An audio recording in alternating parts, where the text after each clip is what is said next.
Listen, hey guys, welcome to Little Blackbird 91. Today is Panel Appreciation Day today. Listen, if you have been on this channel long enough, you know we've had a super panel for the last, 3 or 4 years? Almost 3 years. Let me say 3 years. But for the last 2 years, we've had a consistent team formulating of myself, Jay, Seaway, and actually there was a few more of us. But the core team essentially has been, together for a little while, right? So I wanted to do something special for these guys, because I wanted to appreciate the fact that the work that they've put in, the blood, the sweat, the tears. We've come together. We've gone on holidays. We've gone to see sights. We've had fun. We've cursed each other out. We've had Patron moments. Okay. We've had chicken moments. Okay. All right. All right. We've had swimming pool moments. Listen, there's been crazy things that have happened, which have all culminated in gathering us together and kind of bring about this tight knit bond. So today we're going to tell you some stories. We're going to tell you how we came together. We're going to also just kind of share a little bit about what we do behind the scenes, because let me tell you something, we spend a lot of time. Sometimes I don't realize how much time we spend. Like, we spend a lot of time.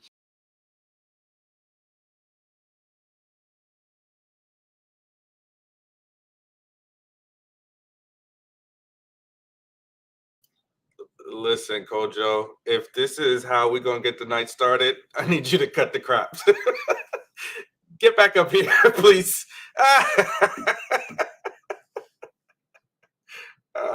Kojo, where did you go? Kojo, what is going on? Kojo is playing games right now. I hope his internet has gone, you know, what in the world? This must be a glitch in the matrix. Don't let us know we starting off the night this way with shenanigans, because he is completely out of the chat, guys. Like, he is gone. Come on, we need to do an opening prayer. My bad, guys. My internet decided to say it didn't want me to be great. I was trying to be nice and open up with a little something. But anyway, so listen, I wanted to just share some key moments with you guys. Some funny moments, some good moments, some bad moments, how we've worked through some conflict. And also, we want to also appreciate one of our members specifically, Sean, because he's gone through some trials and tribulations this year. Okay, all right. So we also wanted to show him some special appreciation as well. And I know you guys love Sean because he can tussle, he can debate. You've seen his growth. Okay, I know a lot of you guys were against him when he first started. You were like, no, Sean can't be it. And he came in like a wrecking ball, and y'all now love him. In fact, now y'all even calling him to be against me. I don't like that. Okay, guys. All right. He's always gonna be a man, and we're gonna see things in a man way. But no, joke aside, we just want to be able to appreciate everybody on this panel, but specifically, I want you guys to open your wallets, and I don't usually do this for Sean as well. Not because he's suffering, but just because we want to appreciate the great work that he does, but also as well, he will tell you his story in his own time.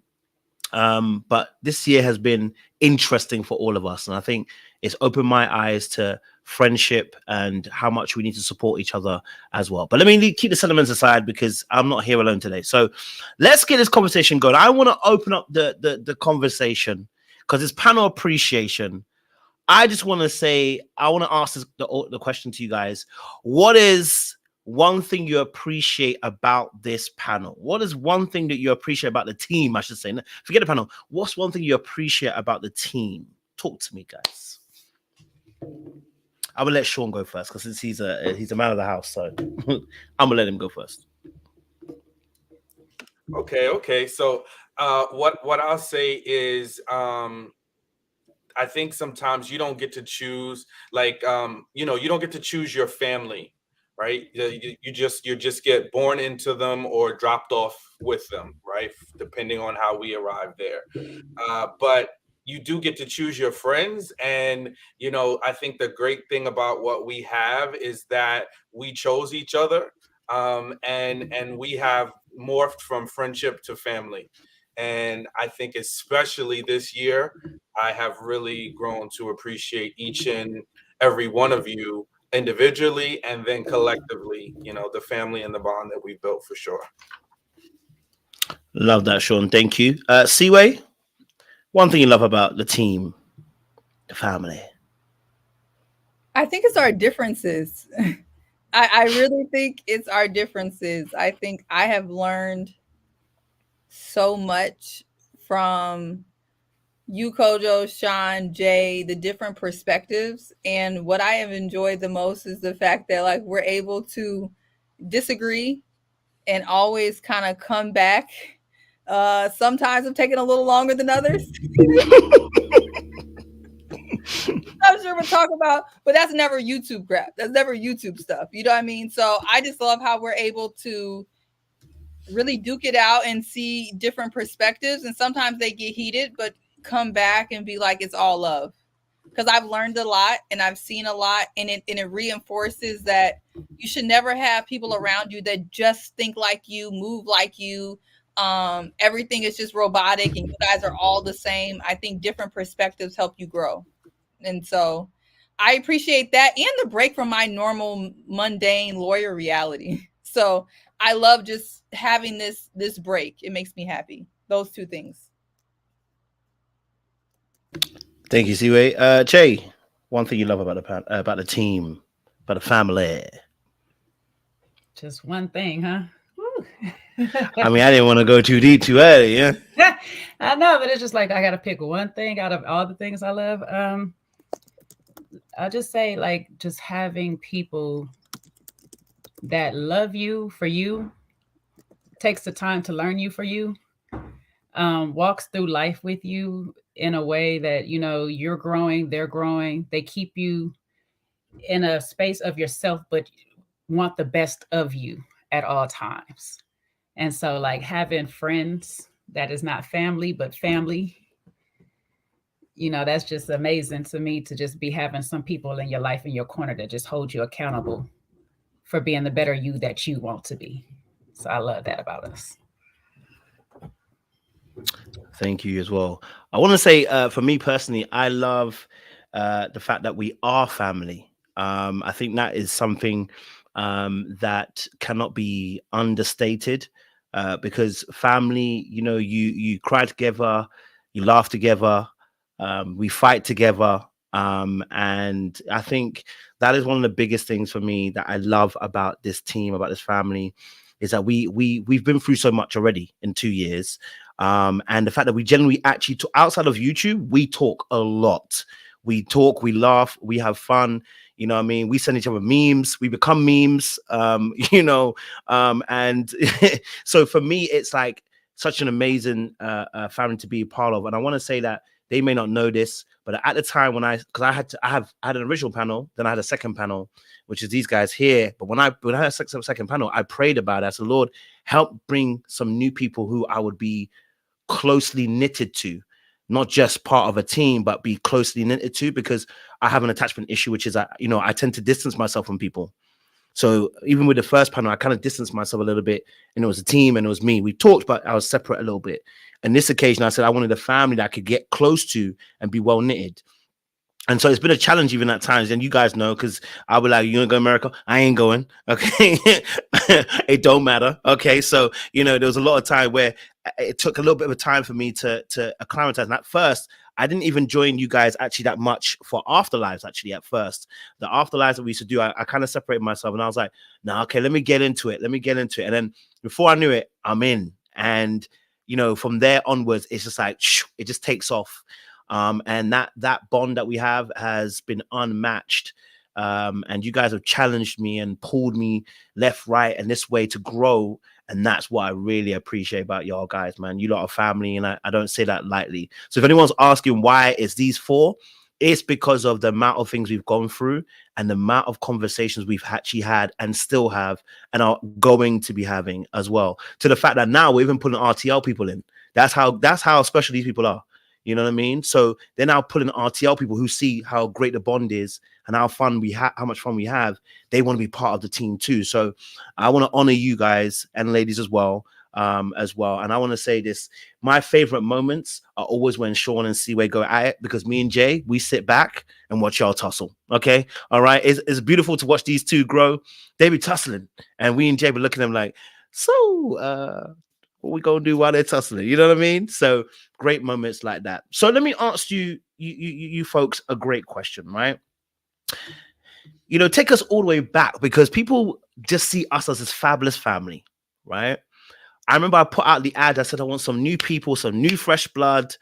I wanted some people to come through. I want to know each of your reasons as to why you decided you wanted to be part of the panel originally, which has now become family. So why for you did you want to become a part of the panel? What was it for you that you were drawn to, or what you thought you were coming into? I want to know your particular views on that. And I'll reverse the order this time. So Jay, if you go first. Okay, so funny enough, it was a panel that you had with Seaway on. You had Shanae, Maria, Layla, and it was Ready to Love season. Okay, we're gonna say Houston season, because they go back and forth, but it was after the resort. And you guys was tussling. And I was just like, look at these beautiful Black people having educated conversation. I just love it so much, or whatever. And Kojo, you was speaking. I was like, oh, you got a British accent. This is even funner. Like, what is happening? I love me an accent, okay? And so I was just like, all right. So I was sitting there bored, just kind of listening. And I was like, y'all talking about some stuff. I really like this. And I just remember when the next day you had an open panel, or the next live you had an open panel. And that was when Sean first came up. I think Sean was up the night before with Seaway, but this is the first time Sean was up there, and we was fighting for our lives. Me and Sean was fighting for our lives with these people, because we came in, and I think it was the episode where Cairo went back to Jason, and it was about choosing Liz and all this stuff, and we was fighting for our lives because I made a comment about the white roses on him giving the white roses, and said that I was basically aging Liz and whatnot. And I was just like, okay, these people like to go back and forth. They tap with my petty side. Okay, y'all done started something.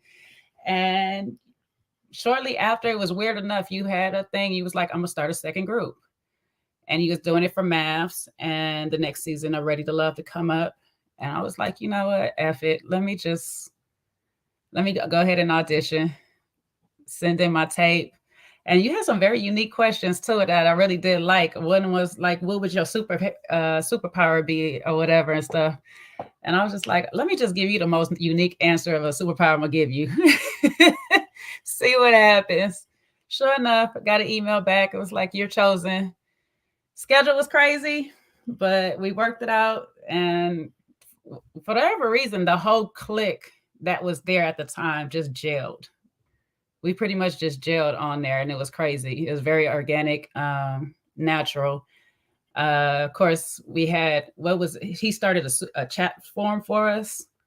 So we was having Discord up in there. And I remember me and Sean was going back and forth for our very first time on some stuff that was there. But when me and him went back and forth, and we like came to a resolve at the very end of it all that same day, I was just like, this my brother. This my brother right here. Because I can fuss and fight with him, but it'd be no hard feelings. We're going to figure it out. We'll get to it concise. We'll be happy by the end. We'll hug it out. And we went from there and stuff. And I just know these two were like twins, Seaway and Shine. Them two are twins. That's what I named them. So they was close. And then like somehow I infiltrated their little family, and I took over like a big sis should. And yeah, Coach was there the whole time. We forced him. I'm sorry, y'all. We had to force him to come around because he wasn't messing with us at first. We was just in that little group chat. I really weren't. But yeah, I'll leave it from there. I appreciate it, Jay. And I really wasn't messing with them. That's the thing. I was like trying to be my avoidant self. So I appreciate y'all. Seaway, go for it. What was that drew you in? What made you come up? Because you and Sean and Jay, you guys, before you say it, let me just say this. Seaway, Sean, and Jay literally were fighting for their lives because the audience actually had the OGs, and they had so much love for them. And I remember I told you guys, don't worry, they will love them, but they will love you eventually. But you guys were fighting for your lives. Like I felt like that time they wanted to drown you in the water. So y'all are special. Go for it, Seaway. Well, I think so. I first found your channel. I was like, who is this guy with a British accent and a bucket hat preaching? And me, it was like I couldn't stop coming back to hear whatever scripture you were gonna give. We pray for that Kojo back, right? But I always was coming to your channel originally for your scriptures and in the bucket hat. Oh, you used to have some gems, and that was hard times. That was pandemic times. So that's what really got me. I was like, oh, he's anointed. Something about you from the screen. I was like, because I know when people are got some false prophets. So I felt it. So I felt your energy. I was like, okay, this guy's interesting. This is different. And then I started watching the Ready to Love, and you reviewed that as well. And I was like, okay, I'm just gonna start watching. And then like Jay said, you had your open panels. And during that time, it was just me and my fiance, and then the pandemic. And I was so social back then. So I really needed community, I think, because normal me, I don't think I would have ever joined a YouTube anything, because I was always out in the streets, out and about. But it was the pandemic and I needed community. And I was like, oh, this seems like a really great community to join. And, it would give me something to do, instead of, arguing with my fiance at the time, because it was just us in this small apartment. So I was like, okay, cool. And I joined. And then when we had the couple of the open panels, and I think something about people tearing me up in the comments, like Jay said, they ate me up. People were eating me up like the first couple of weeks. And I was just like, not true saying he hates my voice on Panel Appreciation Day. I won't say I'll block you today, because this is I'll block you instead. Thank you, Thank you. That's it's already done. Whoever they are on time. Bye bye. Time out. Together. Oh gosh, people try to get me out of character on a beautiful Sunday. Yeah, so I think people were really eating me up, and I think something about not giving up, not quitting, coming back and really voicing my opinion. I felt like my opinion, and I know Sean and Jay, we went against the grain a little bit, and I felt like that was just necessary for the channel. We can't always agree. And something about coming back and not quitting just because people gave me a super hard time really just made me feel motivated. It was like the competitor in me. And then I started to really love the people and you guys in the conversations in our group chats. And I think I was a little bit like Kojo. I'm not real social, real chatty patty. So I didn't always stay late with our after darks. People know I would go to sleep because it takes me a minute to warm up to people. But I just started warming up to people slowly but surely. And then, me and Sean got so close. And then me and Jay got close, especially after Sean had pissed me off. So me and Jay got closer. And then me and Sean got even closer. You know how that goes. And Kojo is just the way he defends us and stands up for us and includes us. And it's such a community. It's such a community. And it's just been a pleasure to be here and support Kojo's channel and spend time with you guys. And people always ask, like, you do this, like, you don't want your own channel, you don't want this and that. I'm just like, no, like, I do this for the love of this, like this part, like, this is like my happy place, because my real life is, my lawyer life is lawyerly, so to have y'all, and it's just been beautiful. It's been good vibes.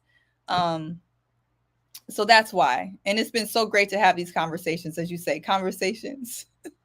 I love the conversations, and it's all love. So, and I hope the rest of y'all don't hate my voice. You're muted. Oh, I said I love your voice, so don't worry about it. These people so evil on a Sunday. On this good Lord's Prayer Day. Sean, we just want to know, what drew you here, and what brought you to these waters? Yeah, so similar to everybody, it was the time of the pandemic, and then for me, it was a very interesting transition time, because I had just separated and was going through a divorce. with my now ex-wife. You know, I had moved out of our house.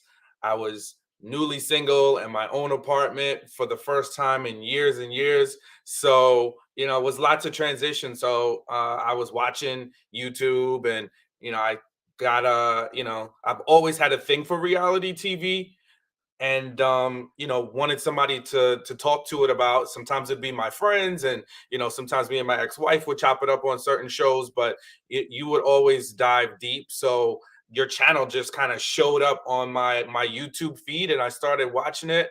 And then you know, I started watching your panel reviews, and I've always loved a good debate, and you know, loved to hear different perspectives. So it just kind of came that way. And then when you had the open panel review, you know, I had always just been tossing it around like, hey, this is something I really like, you know, something I really would like to do. And lo and behold, popped into your channel that one time, and it just kind of took off from there. And of course, I had to come in the gate swinging. So, you know, I had bumped up against a couple of the original OGs, as y'all keep, you know, a few of y'all keep telling us. You know, we know who was here before, but we here now, right? So it's the core for today. And but yes, you know, so then I got to engage with a lot of the core four, many of who I still stay in close contact with. Some of the folks like Araba and Adwa and Shanae. You know, I kind of was able to formulate a friendship with some of those folks as well. So yeah, that's kind of how it started for me. And then Kojo, you know, we had our little, you know, bro thing, and I would come in and say a lot of the things that you probably thought a little bit but wouldn't say, but I said it out loud because I was like, look, you know, what we not finna do is sit up here and cap, you know. So, you know, that's kind of how I joined. And, you know, we've been thick as thieves ever since. And I know we didn't mention them, but I love Brittany, Bree, Corey, Chris Nantha, everybody. Like, there was our group, Essence. Like, Yeah. I know everybody kind of, you know, Corey's still around, and, you Chris know, Natha. yeah, everyone kind of went their own way with doing their stuff, and they'll still pop up from time to time. But we had a good group, good conversation, and they just, like, they're amazing. And so many of them I still talk to today. I still talk to Brittany all the time. So, yeah. No, listen, let me just say, I appreciate all y'all. These guys they came in at such a pivotal time, right?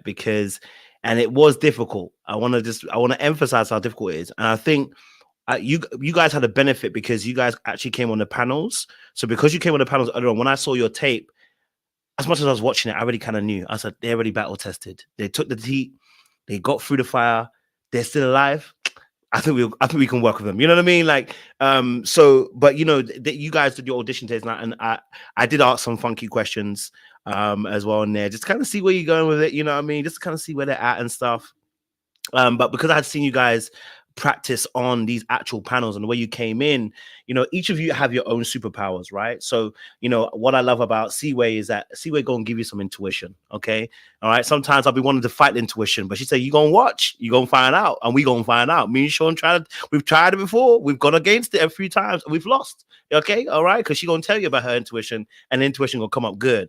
And I love the fact that Seaway is, and that's why the audience will love Seaway, because she will always have a voice that sometimes we don't see it. I really don't see what Seaway sees, but she sees it. And I'm like, God, no, she saw it again. You know, we've had a few moments where she said, I told you. She didn't have to say it, but, you know, we knew. And I love the fact that she can see things that many of us can't actually pick up and see, right? And a lot of you audience actually gravitate towards Seaway for that. Some of you don't like that, but we don't care about y'all. But the ones that do, we appreciate y'all. You know what I mean? Okay? It's Appreciation Day today, okay? No negativity. So I appreciate Seaway for always having that kind of voice, and being strong on it as well. I think the ladies do really appreciate the fact that you give that strong voice for the ladies, and you back the women so strongly. And I think it helps because it gives another aspect to when we're having opinions and conversations as well. I want to say with Sean, I love the fact Sean knows, I've already said this before. If you've watched me, I've said it about Sean. Sean came at a pivotal time because there was no men. Well, let me not say there was no men. There was me and one or two men, but we were outnumbered. I mean, it was an outnumbering thing. And let me tell you something. A lot of times when I wanted to voice a male perspective, I was drowned out. And even then, at times, I wasn't also very confident to give it because I was like, you know what? Sometimes you don't want to be tussling too much. You know what I mean? I don't want to be the combative one. So, there's a lot of things I couldn't say that when Sean came in, I was really happy. Even though he was getting hit, I really appreciate the fact he was getting hit. He was taking some hits for me, and I really appreciate. I said, Sean. I remember I came to him on a private course. I said, Sean, thank you so much. You know what I mean, for taking the hits. So I appreciate him for that, for coming up that side and giving strong opinions. And I would say, out of everybody, because Sean's journey has been so instant, because I think, because you were so far, I wouldn't even say even far left, but so strong. And the audience was so against you at a point because obviously you're a man, you're coming to women's space predominantly, watching your journey has also been so quite interesting as well. But we'll talk about that a little bit later. Jay, let me tell you something. Jay's got a special place, man. I'll tell you why me and Jay got a special place. Because me and Jay are the twins on this page, right? Sean and Siwe are twins, but me and Jay are twins, right? Because we see things in a very unique perspective. You always hear us say dark arts, but the dark arts is it's beautiful. It's an umbrella. But underneath the dark arts, what we have is the empathy and the empathic spirits. And when we get to talking, we touch on bases that really do hit home. And I love the fact when we have our one-to-ones, and we've had some of them as well, Jay, where we're talking about a subject or a TV show, it gets real deep to a place where I know that me and you were using it for therapy. Because some of the things that come out of our mouths, I'm like, yeah, Jay, you know what? Since you said that, let me also share my heart about some of the dark things that happened to me too. So, I appreciate about that. So each person on this panel has got a super panel. And see what I said to you as well. Our one-to-ones also great as well, because when we have our one-to-ones, we get intellectual, we get deep. You know what I mean? Jay, when I get into, I get the heartfelt one-to-ones. When I get with Sean, I get my brother. I finally get a man to man, and I get to be, a bit silly, sometimes a bit too silly. That's why I have to apologize to Ashley last time. But sometimes it gets you. But they all have their superpowers that bring just a collective, beautiful feel to the panel and to the family. And when they start telling some more stories about us when we've met outside, you're gonna find out some more of those stories. Let me ask this question. Because obviously I said what drew you in and everything like that. Let me ask a question. When was your lowest point being part of the family? Look, Jay, see where you look at that.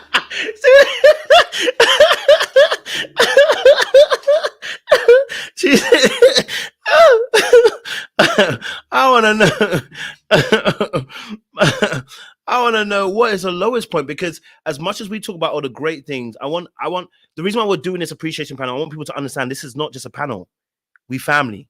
So it's actually different. If it was a panel, I wouldn't ask this question, but we're actually family. So we've gone through things. So I want to know what your lowest point is for you, what you've experienced, within the family. You know what I'm saying? Okay, within the family. So I want to know what your lowest point. Yes, Seaway, she's opening up. I'm gonna get to running. My lowest point. I'm gonna try to tell this story without telling too much.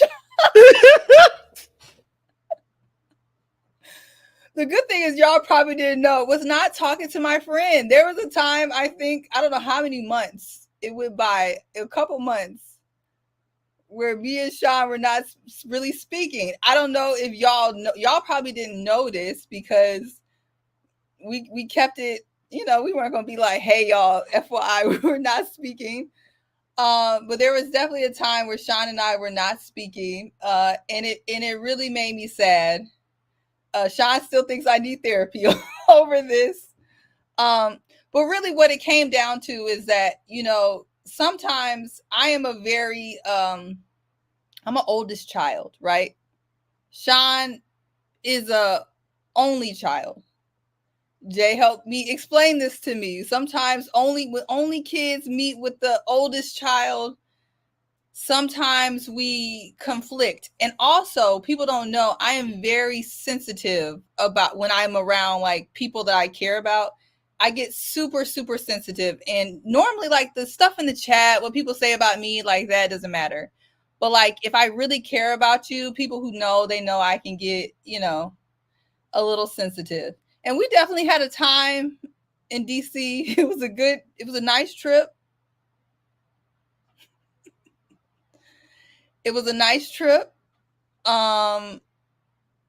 You know, I don't know how to explain it. I think Sean would probably say that I was being a little not overbearing, but trying to be super helpful. I think when you see, you know, like your friend in need, or I think he had like lost his keys and this and that. I saw him staying out late with Kojo, and I was like, I don't want him running the streets with Kojo, because I'm like, let Kojo run the streets. He already act crazy. I didn't want Sean to act crazy, because I'm like, he not really built like that. Let that fool run crazy. You know. So I was like trying to be helpful, you know what I'm saying? But I think Sean perceived it as me kind of stopping his like good time, because that was like our first time being out. And I think he was, and he can bump in anytime, but I think I've kind of looked at both sides now. I think I got it figured out. But I think he was having a good time, wanting to be free, wanting to live his life. And I was trying to, you know, make sure he was okay. And I don't think that's really what he needed from me at the time. And in turn, he was a little mean to me, which he has apologized. But he was a little mean to me. Wasn't very nice. And I think in turn, I was kind of sensitive, and I was just like, I don't want nobody being mean to me that's supposed to be my friend. And so it took us a little time, but I understand the big picture now, and we're all good. But it's something that he says that I bring up all the time. I have yet to let it go. I will not go any place with Kojo and Sean by themselves still without Jay present. This is all Jay's fault, by the way, because Jay did not get her flight. So Jay let me be a third wheel to Sean and Kojo, doing Sean and Kojo things. And so what ended up happening is like, I'm there like boo-boo, just there trying to like let them have their space, but also like be around. And it was just like, it just wasn't a time. It wasn't a time. But it was still a nice trip. Let me apologize right now for, you know, not blowing on, Jay, apologize. Yes, let me apologize for not just go ahead and breaking the bank and just doing a pop-up to DC. You know, that is my fault, you know. What you needed to do. I had it because it would have been a pop-up, because y'all already know I was on the compromise of being gone one weekend from work already. So not you doing a pop-up, Jay. And when technically we're gonna shift this blame back to Kojo, because it's his fault for changing the tour dates around. Had he kept them in the way that they were. It's not my fault. BA flights. Hey, I'm putting the blame on them. When he said I had to make a decision between the two, and I had to choose either Atlanta or DC, because they now back to back instead of a weekend apart. If they had been a weekend apart, like they supposed to be, none of this would have happened. And I would have been on that flight, and we'd have been all in DC together and Atlanta. So technically, this on Coach. He did this. He did it to us. You know what? You can put the blame on me. But y'all want to know a fun fact? You know a fun fact? You know, you will never know where your friends come from, because while Sean and Kojo were doing what they were doing in the club and park, y'all would not guess who was like the sweetest to me. It was actually Donovan from DC. He literally saw that.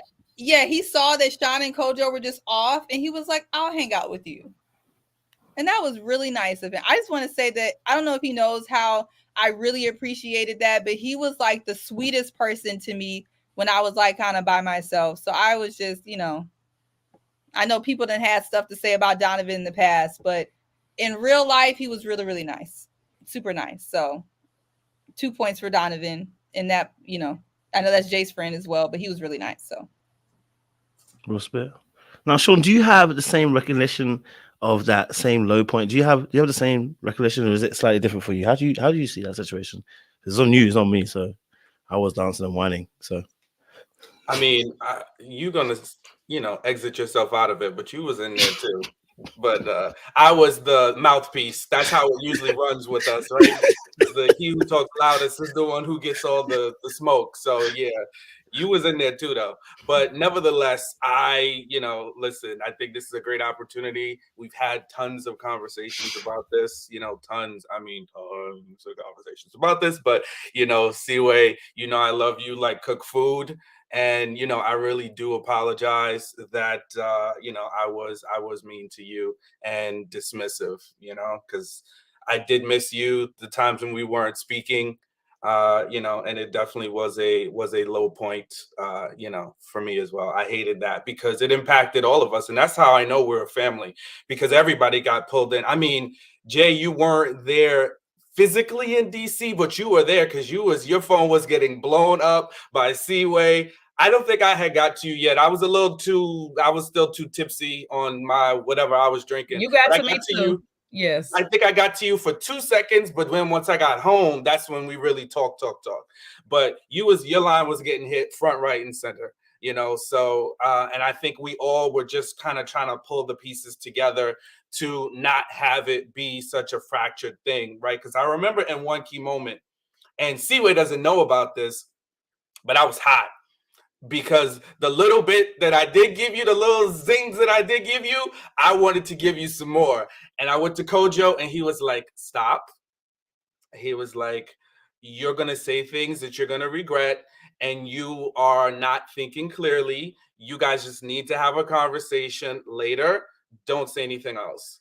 So that just sent me to, you know, I just was like, yeah, you know, and as he was talking, I could see this make sense. I'm like, because in theory, exactly what you said, Seaway, was transpiring. It was two people who have very strong opinions and saw the situation very much in their own way and wanted to do what they wanted to do, or so saw the you know, outcome the way they saw it. And you know, I just regret that it happened. If I could spin the clock, you know, and go back in time, I would have, you know, handled it totally different and not, you know, had remarks to you, you know, for you, the ones that I did, and not be dismissive, you know. And before anybody kind of draws conclusions, I was just you know, we talk a lot about these Scorpio traits. I got a little stinger, and I could be rude and dismissive without saying a lot, but with getting my point across and kind of hurting somebody's feelings. And it just was totally unnecessary and not how you should treat anybody that you have care for. So yeah, no, that is totally how I felt about it. And I'm glad that we all got together, you know, collectively and said, let's just kind of end this. You know, Seaway was great in that she, you know, heard me out, listened, and heard what I had to say, and also was accepting of my apology. And we just had to have continuous conversations to rebuild. And the same for, you know, everybody else, whether it was Jay getting involved, Kojo, and anybody else that, you know, kind of was a third party that observed and helped us to kind of mend fences and get back on the same page. Because I can be pretty stubborn. You know, I might apologize, but I'll be like, okay, well, you can be mad. You can be mad over there. But, you know, I really realized the sort of value in the friendship that we had and just wanted it to get back to a better place. So Felicia said you left me in the DC alley. Might as well had. might as well have. Yeah, I can't even lie. You're not too wrong. You ain't too right, but you're not too wrong. Yo, listen. I think. Let me also. You know, I won't leave Sean on the limb, and I won't leave Seaway out there too. You know, I probably didn't help. No, I probably didn't help. I didn't help as much. Although I calmed you down, Sean, I wasn't also helping because I didn't bridge the gap between the two of them. You know what I mean? I was seeing two people fighting, and I was just like, they're fighting, and all I want to do is wind my hips. This ain't the time. I just want to wind my hips. And I think I went away as well at one point. I think I ran away. I ran downstairs and wind my hips. Okay, so you know, so I didn't help the situation either. So you know, I apologize, Seaway, because you know what, in that moment, it would have been better to try and help both of you kind of mend the situation, even if it doesn't mean talking at that precise moment. I could have done a better job of, you know, just kind of mending the team, because it's a brother and sister fighting in that moment, right? They have two different perspectives, you know, and I didn't see your perspective. I was just seeing wine hips. You know what I mean? All I was thinking about was, I just want to wind my hips. Why are these guys arguing? I want to wind my hips. And so, you know, at that point, I avoided the situation. So I kind of left you out on a limb. So I apologize as well. You know, as a brother, that's not what we want to do to our sister as well, you know? And so, you know, as Sean is saying his piece, you know, I do apologize as well. So, and that's what I give credit to Jay for, because there's a lot of times when people are tussling, the people who are listening, they try to throw more gasoline on it than they do trying to fix it. And I think when Jay is actually the one who kind of helped me understand, it was like, I think although you were trying to be helpful, that may not have been the space that he was in to receive that help. So it came off as this. And when I tell you, for me, I'm usually pretty perceptive. That didn't even cross my mind. I'm like, oh, is that, I had no idea what the issue was. And I think that was really helpful. I was like, wow, okay. Well, now, now I get it. And that was helpful. I think sometimes you don't even have that perspective. And once you gain perspective, you can get understanding, and you don't have to like it, but you can at least understand where people are coming from. And I do agree. So Sagittarius, so they get on me all the time. I say very blunt things, but never when I'm mad. When I'm actually mad, I don't say anything to like hurt anybody. And so that's why I get real sensy, when you get the Scorpio, like I don't actually say anything. Like when I'm actually, Jay just saw it. When I'm actually like upset or something's going on, I get real kind of quiet. I'm like, oh, I don't see anything. I'm like, see no evil. I say nothing because I'm like really thinking about what I need to say next. So, everyone's different. But I think we learned a lot. So we did. Jay, we haven't heard from you. How did you, because you were the party that was not there, but you got to hear both sides of the story in full spectrum at the time and after the time. So you got it all. From your perspective, what was your kind of viewpoint on that situation between Siwe and Sean, and what did you learn in that sense? I think it was best that I wasn't there, because it made it a lot easier just to hear both parties out evenly without any bias in it, and just try to really gain an understanding from where they both was coming from as individuals. And so that's what it was kind of making it easier to try to go to one and the other and be like, hey, well, maybe see it from this perspective or whatnot. And the thing is, you got to have a nice, graceful period too between the two, because they're both still like fuming for their own equal things. So it's like when you kind of calm down, because sometimes having the conversations with some of us in the middle of them being hot, even if as calm and as neutral as I'm coming, they still might not hear me in that moment based off of some of the things I'm saying. Because I know one time Sean was like, you're not the only child, so you can't tell me you had a and I was like, I know, but this is coming from a child with siblings. This is how it feels over here. So maybe this is this and stuff. And then it get to see where and be like, well, maybe he's feeling like this and that. And she's like, no, I don't care. I'm mad right now. Just like, okay. So let me stop. Let me pause. Let me just keep hearing you both out. Let y'all vent it out enough for a while. And then once you get it all off your chest, now maybe we can talk and we can come down and sit down or whatnot. But the one thing about being the oldest child and taking care of other smaller children is that you learn this little gift of just letting them sort it out in their own time and come together. But you just in the background saying, hey, you guys just need to kind of talk to each other. You just need to talk to each other. So, whatever way I have to do it is just like, have y'all spoken? Maybe y'all speak or whatever. And it was cute because they both be like, well, we'll speak. We'll just go keep it cordial right now. We go just be cordial. Just go keep a little distance right now. we gonna be cool. We just gonna be distant right now and stuff. But it's like, I know you both want to be back together. I know you both want to be back together because you both talk about the other still in a loving fashion. But you're just mad right now and stuff. So, but I'm glad we're here because now we've been able to take more trips together, just not to DC. Touch my heart. We were in DC. We were in July. We went back. We went back. We recreated it, and guess who wasn't there again? Jay. And guess what? We lived to tell the story. And this time it was Kojo acting a fool jumping out my car in the middle of the DC streets. Hey, He these was people are late. I was to get happy into to see. park. I was happy to see with y'all two for once. I had Brittany, so I wasn't. I still ain't coming. Yeah, she made sure she came with some. You can't fool me twice. We can have all the forgiveness. I still wasn't come back to DC, just me, Kojo, and Sean. No. And Mark was there too. And Mark, I told Mark, I said I ain't doing that again. I need some backup before y'all play me. Oh my gosh. I mean, listen, look, I think it's a great, I mean, if people could see it in real time, it was a great advertisement because generally, you know, it was tough for you two, right? Going through that phase. You know, they talk about storming, norming, whatever for groups, whatever, right? But I think it's especially tough because, and I think me and Sean had loads of conversations as well. You know, I know you two wanted to be friends again, right?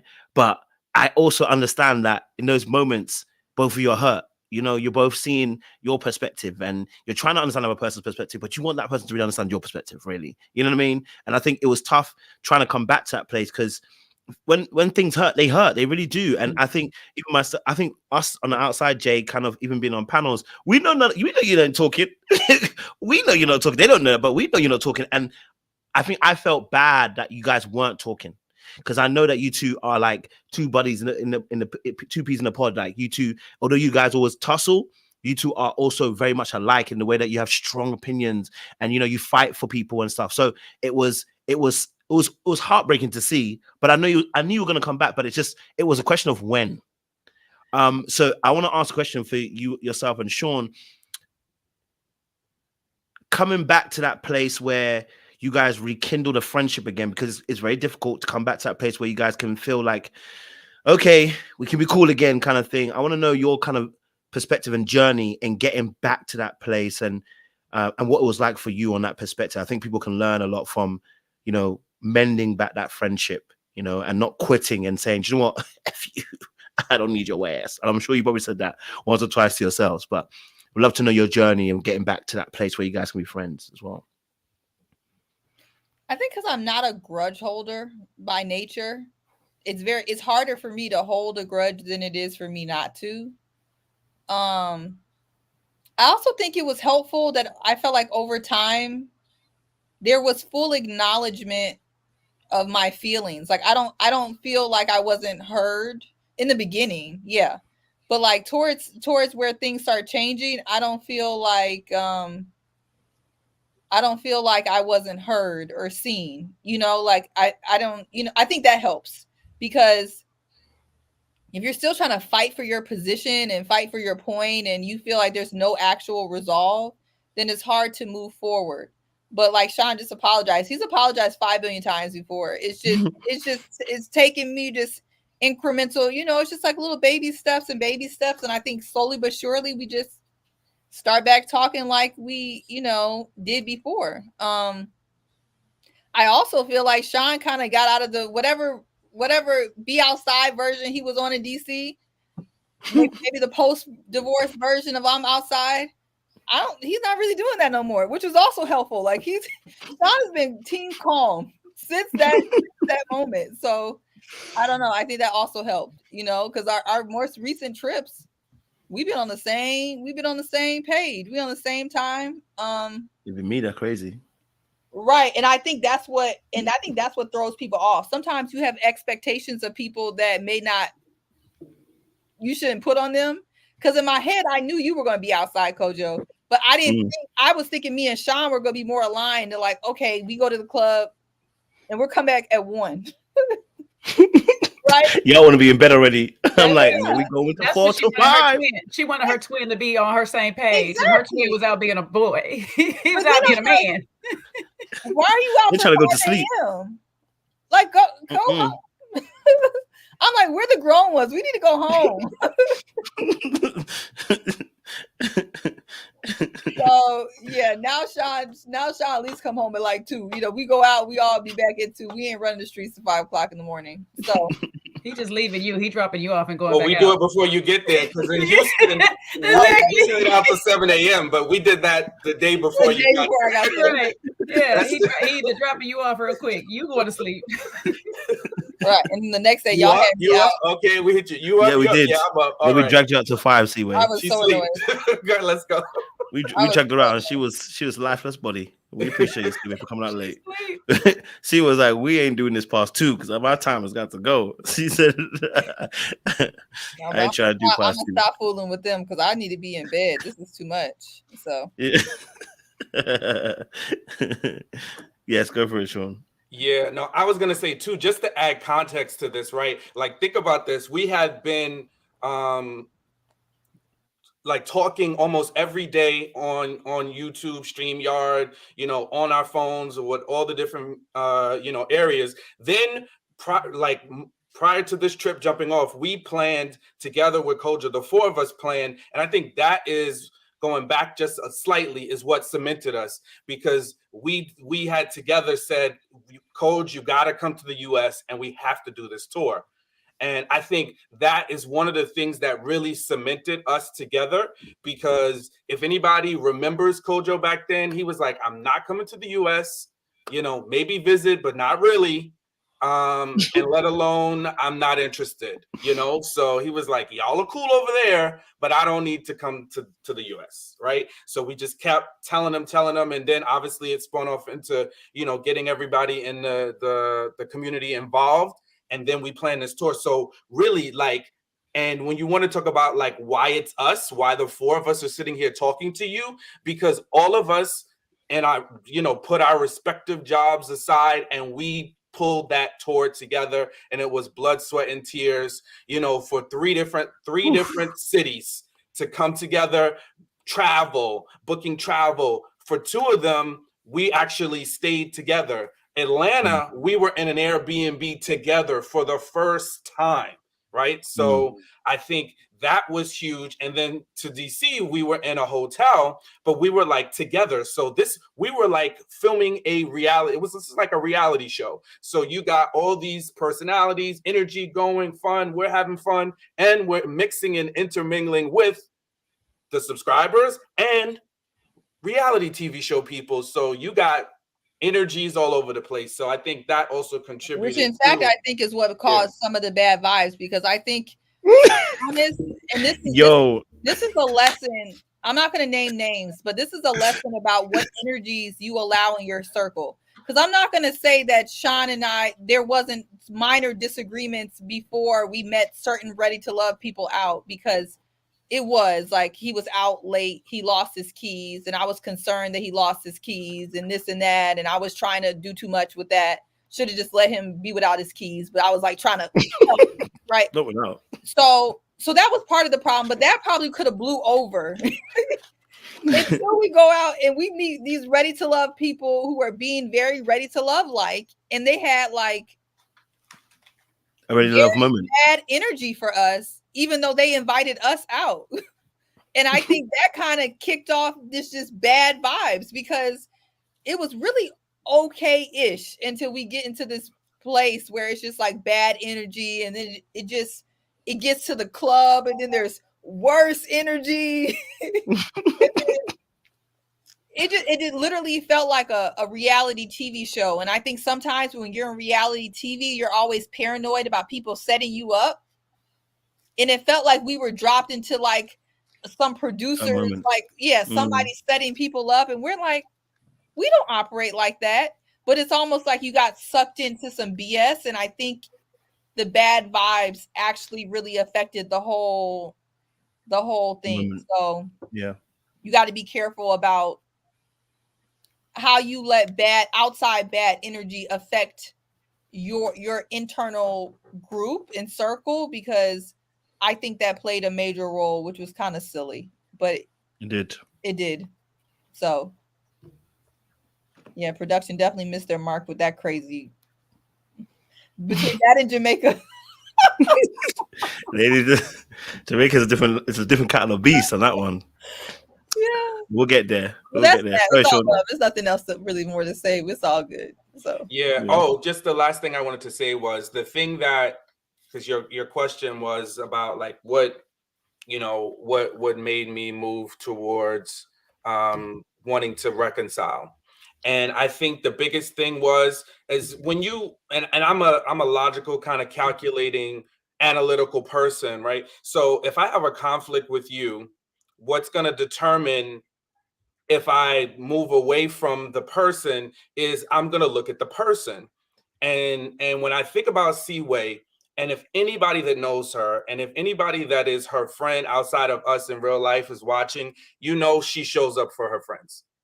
And there's not a time that I can't remember prior to this where Seaway did not show up for me. I mean, this girl, even before everything I've been through in 2023, she's come to New York several times, right? You know, so we did like this is like YouTube's one thing, the panel is one thing, but then there's friendship, right? So this is my friend in real life. Jay is my friend in real life. Kojo is my friend in real life, right? Beyond YouTube. So that's what pulled me back to be like, this is my friend. There's not a time where she hasn't been there for me in any other way, where she hasn't talked to me, called me, checked on me, right? Despite the BS that we were having, it was like, you know what? This isn't worth it. And I don't need to die on this hill. And as much as I can have a strong opinion and be dug in when I feel something, I'm also somebody that really doesn't like conflict and like long-standing conflict. So, you know, hopefully everybody feels similar that's in relationship with me, because I just don't like the feeling of it. It gives me angst. I don't like, you know, having discord. It doesn't feel good to me long term. So when I thought about that, and then I truly listened to her and heard, you know, how she felt by my words, which at the time I didn't think was that big of a deal. You know, but when I really heard about it, and I heard her and I heard her out, and I looked at the big grand scheme of things, I said, this is not something that I want to die on the hill about. And I definitely don't want to feel like, oh, I can just cast our friendship away, because, you know, I do see the value in being a friend of hers and her being in my life. So I'm like, yeah, no, there's no way. And thank God I made that choice, because knowing what 2023 had in store for me, she has been incredibly pivotal in my life, checking in despite her own things that she has going on, right? So for me, I'm so glad I made the choice that I made, because I got to keep a friend. And yeah, so definitely would you know, make that choice 20,000 times over. So I appreciate you, and thank you for forgiving me.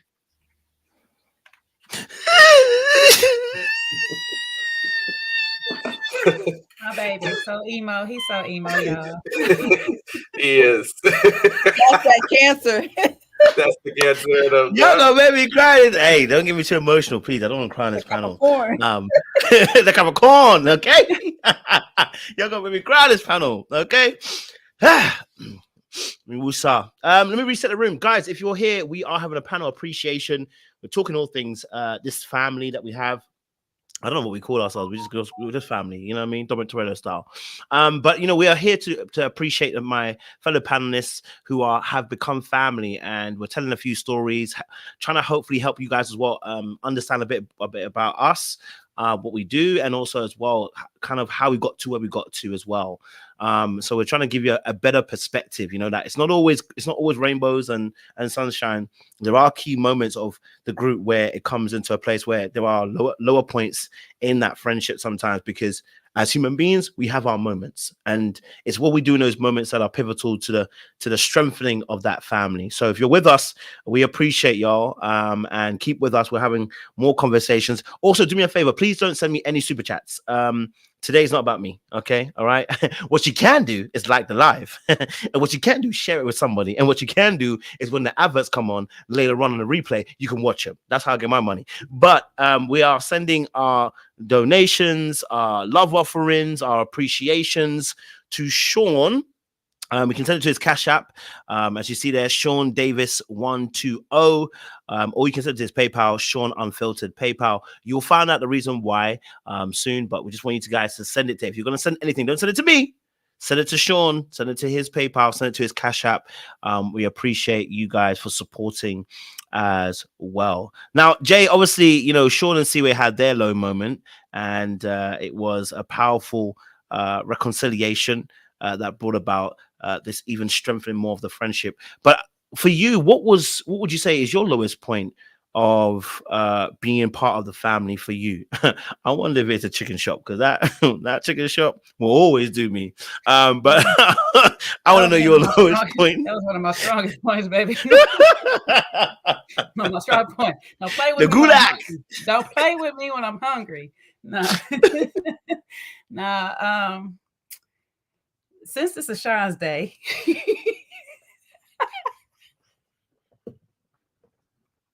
One of my lowest points is with Sean. I knew it. I was like, please. I was like, Jesus. I was praying. I was like, God, please, let her tell a different story.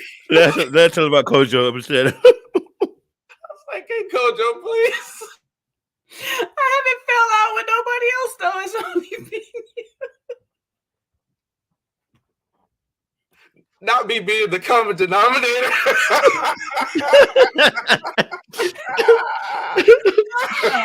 No. But in all fairness, this wasn't a you thing. It wasn't a me thing. It was a miscommunication between the two of us on a big thing.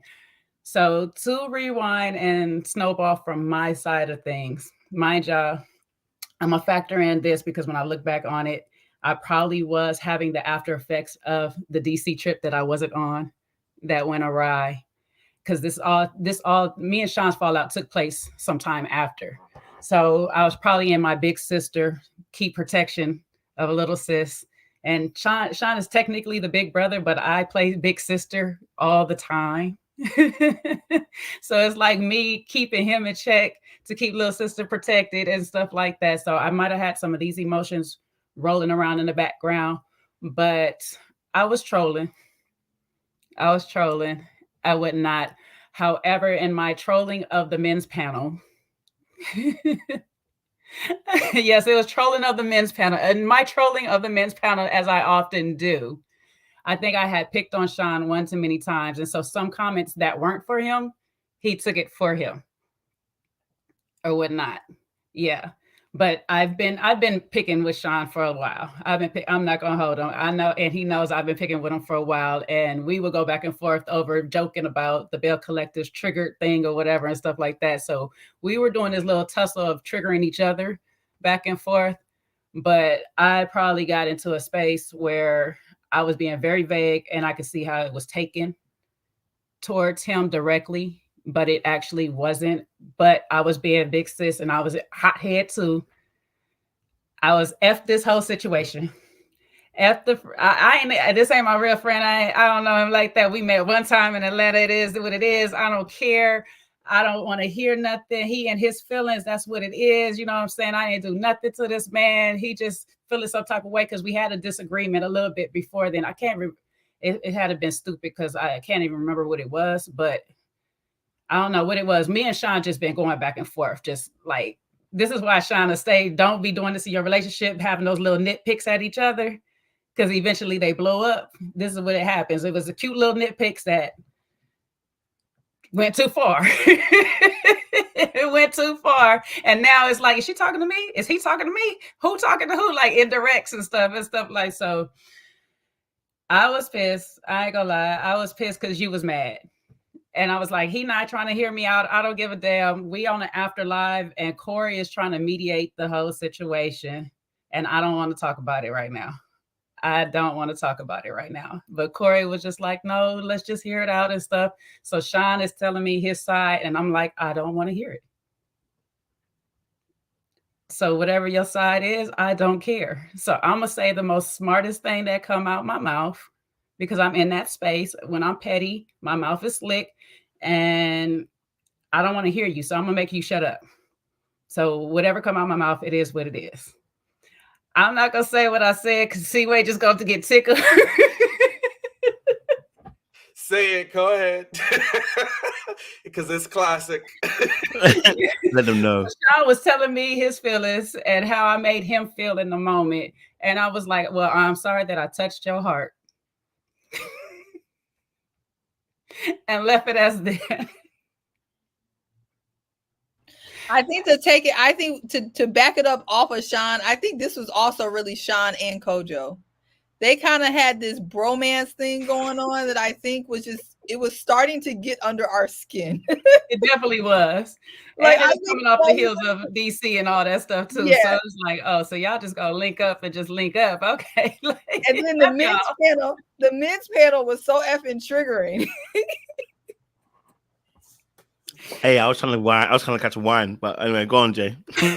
It was that. It was definitely part of that too. So that's what it was. It was just a lot, and it was snowballing off of DC, our time together in Atlanta, all this stuff. It was just like siblings. We really siblings, and it was crazy. And I know Corey. Shout out to Corey, because Corey was doing his work, the Lord's work on IG. He was back and forth talking to me on a regular. Every time he got a chance to, have y'all just talk? Have you just this or whatever? Y'all know y'all friends. Y'all know that y'all got love for each other. You know he loves you or whatever. You know you love him. And I'm just like, F that nigga, Corey. F him, okay? Shoot, if he was my friend, he knew I didn't say that to him and whoop, whoop, whoop, and this, that, and the third. And I was just like, whatever. He's like, I'm just give y'all time. And he left it like that or whatever. And it was just one day we was on the afterlife, because I pursued it. I was like, I'm not going to no more men's paddles. I'm just going to get up here, do the Ready to Love. That's it. I'm not doing no extras. So there was no tussling for me and Sean, because I was just like, I'm not about to say anything to him, period. He got it. And we got on the afterlife and we just started talking. And for whatever reason, I was just like, something just said, hear him out. Just hear him or whatnot. And we just had conversation, and I said my apologies. I hope you took my apologies, because I probably still said it petty. I don't know. You know me, I'm a Leo, but I apologize. I honestly apologize. I see how some stuff could have been directed to you, but it wasn't. It was general or whatnot. And, you know, you my boy. I got love for you. You know, I was mad. That was one of my it was my low point for me, because again, like Seaway and Sean, I wasn't able to talk to somebody. Me and Sean had built a really good rapport with one another. We was one of the first two that I talked to out of these four that we were really just talking on a regular. And it was from day one, because he came on the live the same day as me. So I was just like, it was from then. We just always was talking. And I don't have my friend. I don't have this person to talk to anymore right now. And it kind of sucks, because I miss him and stuff. So it's like, we got to fix this. So I got to come out my little Leo bag and humble myself and say, well, I was wrong. I ain't going to admit everything, but I was wrong. And I love you. You know, I love you too, Jay. Yeah, no, listen, we hit it off so well. You know, I remember when, you know, we started just becoming friends, and it was just like, boom. And I'm not somebody that really takes to fast friends. Like the friends that I have now, like, you know, outside of you guys, are friends that I've had for 10 plus years. I really don't usually do new friends, you know? So I think I did a lot of things. And at that period of time, you guys came into my life, whether you knew it or not, at the right time. And it's such a pivotal time in my life when I was in transition and then starting to just explore a new version of me and try things different. And you and I, Jay, just hit it off, you know, and we started the channel together, and we just, you know, it was just like all up. And it was just like so much fun. And in any relationship, it's going to get tested. And I think that was our test. I'm glad. And it was very different. And thank you, Jay, for, you know, just owning your portion of it. And because it was a very different conflict than Seaway and I had. Right. And I didn't do because Jay and I can't even explain it. Like Jay and I's connection, it's just very different than Seaway and I. But it was like I couldn't even have it in me to just like, I was like hurt more than anything. And I think I was trying to explain that to you, and I was like, I just can't do that. I don't want to like match the energy. And that's the same thing like I try to say, like, you don't want to match somebody's energy when you're in a conflict, especially if you really care about the person. So I was like, let me just kind of hear where she's coming from. And I'm like, we're just gonna need time, because if you know her energy is real strong. She's like, the energy is strong. So I'm like, I don't want to react to the energy and match the energy and then just make the whole situation explode even further. But what I will do is back up off it, because I'm not that good, and I think we both just kind of respected each other's space a little, and then I think we just eventually came together. And just like she said, Corey, was in the background trying to, I know Seaway was advocating. She was like, listen, come on, let's not fall apart. And then I'm sure y'all were venting too, like, yeah, listen, we sick of them in this men's panel anyway, because this was the height of the time. Everybody was sick of the men's panel, and we were not having it because we wanted to have a voice, and there was some issues that we felt very strongly about. And it was like, you just got to let us say it the way we want to say it, and you just got to hear us the way we want to be heard. So it was just it was just like such an intense time. But, listen, it happened. You definitely came back and we had a conversation, but the touch my heart moment, I was like, okay. Now you got me with that. I can always appreciate when somebody comes with a good one-liner, and that was a good one-liner, and I appreciate it because she did touch my heart, because it was true. And that's be the worst strokes that hit the hardest, because it was true. She touched my heart, because I never expected that if I said to Jay, hey, listen, you was coming sideways, blah blah blah, that she would have just been like stood 10 toes down. And in essence, I was doing the same thing. So, but we came to our conclusion, and we fought back to be in great graces, where we are today. And again, just like Seaway, Jay has been there for me, making me laugh, checking in on me, all throughout this year. So I'm so glad we were able to work through it. And yeah, I'm the common denominator. That's gonna be my next T-shirt. It will be a good T-shirt. That. Woo, baby, y'all got me in these feels, baby. Woo, man. Listen, and listen, I was twerking somewhere else. So to be honest, I was part of it, but when the situation was going down, I was twerking somewhere else. So once again, I was there, but I wasn't there. But I do remember the situation between yourself and Sean, and I remember I said, "Oh man," I said, "I hope you two work it out, because I can't fix this. I can't fix this. I don't think I even came. Did I come to you, Jay? I don't think I even came to you, because I said this is something I can't fix. This is between the two of them. So, I was like, they're gonna have to sort it out, because you guys have been talking since, like you said, you started. So I was like, I don't know how I'm gonna fix it. But that touched my heartline. I said, oh, Sean. Oh, sir. Oh, damn. I couldn't stop laughing when he told me. I said, damn, that was explosive, sir. I'm just glad they got to a point where they saw that. And I'm glad that both you and Seaway and Sean, you had your respective beefs, but it wasn't fixed because of this year. You know what I mean? It wasn't fixed because of, you were going to explain in a bit very soon, Sean. It wasn't fixed because something's happened, and that's why you decided to fix it on your own, which I think is even more powerful, because it means that, like you said, when you've gone through what you've gone through this year, you know that they're not coming back because something's happened to me. They're supporting you because they love you. And I think that just makes even more of a difference when it comes to that friendship. As well. So, honestly, those were some days of lowest points. If I was to say a lowest point, I don't really have a low point. I think if I say a low point, it doesn't include you guys. You know what I mean? And I don't even want to talk about what that low point is, but someone decided to message me, and that was a low point. When they messaged me, I was like, and I told you guys who was messaging me, I said, that would probably be a low point, because when people say certain things in kind of moments, and it was actually as a result of the men's panel. So the men's panel will be setting people off, okay? And we're bringing that back in 2024. Don't worry about it. We're gonna come back 2024. We're gonna come back with the men's panel, okay? We're gonna have Seaway officiating. But she said no, she ain't gonna do it.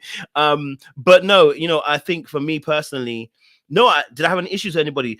I think we had issues, but it was never it was sorted the same day, my issues. I think, if I can remember correctly, my issues were sorted the same day. Was it not one that was sorted? Give me one, Sean. Maybe I missed it. I got you don't remember?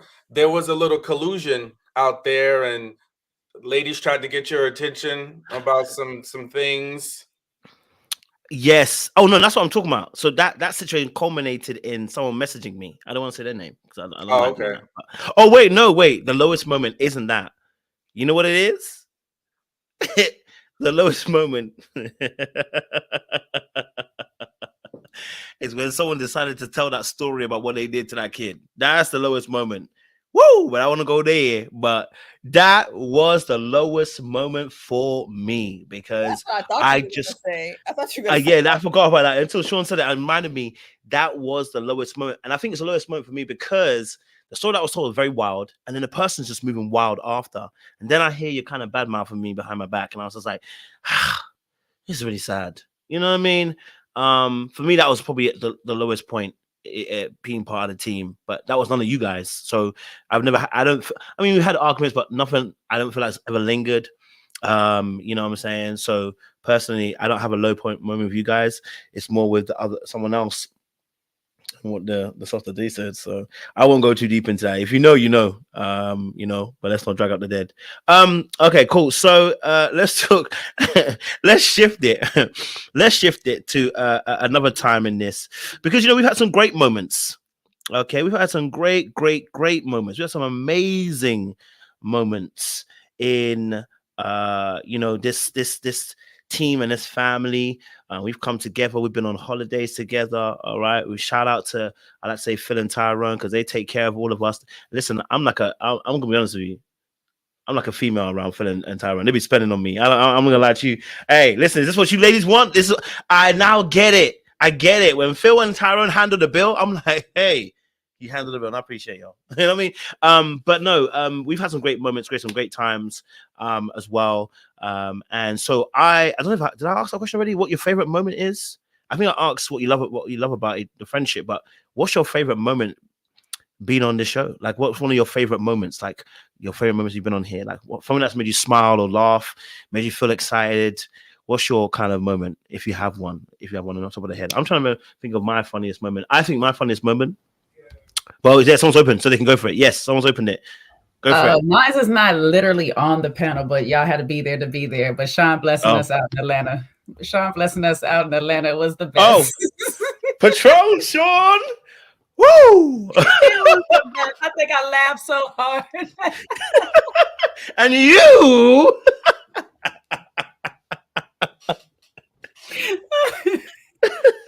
Sean is the entertainment. I'm sorry. If this was a reality TV show, Sean would keep us all going on.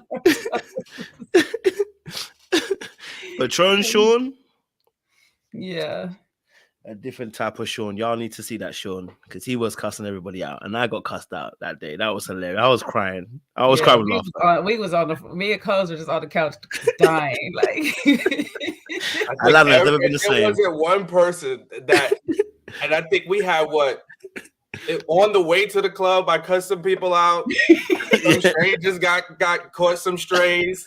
Onu caught a stray. Onu caught a stray. Oh my gosh, Onu! If you're out there watching, he was probably the only person I literally had to apologize to because. But then he blamed me. Jesus. Chelsea, let me take the fall for you. Jesus Christmas. So No, this is a good cuss out. Yeah, that's why I said he blessed us out. He didn't cuss us out. It was really all in good fun. It was good fun. If y'all, those that haven't caught a glimpse of my personality, like I like to have fun, but I can play the dozens. We gonna cut jokes. We gonna make fun of each other. Me and Jay, we like to redo scenarios and react them out, and we just could go hours on one joke alone. But I think this all started because we were and again, we could thank Phil because Phil, if is anything, and we love Phil. Phil is like the honorary cousin to our panel. Whenever he's around, he's gonna bring a good time. And if you know anything about Phil wants a table. We're talking about Phil from DC, Phil G from DC, from the DC Ready to Love cast. So we got to this club in Atlanta and it was packed and we were there towards the end, but Phil was like, you know what? It's crowded. We don't have a place to stand. Do y'all want to buy a table? So I think Seaway, myself and I and Kojo always is like, well, I don't drink, so if y'all want to buy a table, you can buy a table. So he's always not involved. Jay was like, listen, Jay's always whatever y'all settle on, I'm good. So that was her attitude as well. So we got there. So we ordered whatever we were drinking, one large bottle of Patron and maybe vodka, whatever the heck else bottles we had on the table. But it was so quick. Like we were literally, the club was closing in an hour and we just got 2 bottles for like 6 people. So we hadn't finished them. So it comes close to the end of the night and the waitress starts collecting our bottles, but the bottle had like half a Patron left in it. So Jay and I looked at each other and we're like, well, what are we going to do? Because we just spent hundreds of dollars. So we're not wasting this money. So Jay was sensible. She was like, all right, I'll help you. I'll help you. We tried to pass some drinks around to other people. The time was ticking. We're not going to put Seaway in that position because you don't want tequila, Seaway. That's just, it's not what you want. So I just took the hit for the team. I have a high tolerance, but it's going to come out. So I was just, ka. So by the end of the night, my mouth was on 20. And I just was cracking jokes, being loud, things that you're supposed to say inside of your head, you say outside, So it was just a lot of that energy. And by the time we got back to the Airbnb, Jay was in the basement minding her business, and I opened the door and I said, and you downstairs in the basement. That's the classic. I was like, and you down there. Now, mind you, anybody that was in that house, I think it was Phil, his best friend at the time who was there, they got a good cousin. Whoever was in the house, I wasn't discriminate. So it was a good time. The funniest thing is everybody upstairs got the blessing and I'm downstairs just like trying to take cover. He comes searching for me. I'm like, bro, I'm trying to hide from the and you come on up here. You oh my God. Oh, Sean. And you. I can't even pick. You probably got too many, Seaway. Tell us. I mean, I really love the Atlanta and the DC panel. That Atlanta panel was lit. I really enjoyed the Atlanta panel. Had some interesting conversations. I really enjoyed that Atlanta panel. I'm not gonna lie. That was just a really good time together. I like the DC, the food and the vibe. And honestly, DC night 1 before all the chaos with Sean and I was one of my favorite nights when we were all up there and Roland Martin was in the club. Remember? Yes. Yeah. He was up there in the section with Roland Martin. Phil was up there. Tasia was up there. Everybody named Mama was up there. We were having a Demetrius, all them people, yeah. Yeah, and then when we all poured outside, and it was Sean was drunk, I was drunk. It was fun. That was a really good day. And then all of Houston. When I tell you all of Houston was probably the most seamless, amazing time I've ever had. They just showed so much love. Ty, Phil. I mean, it was bottles after bottles, conversations after conversations, vibes after vibes.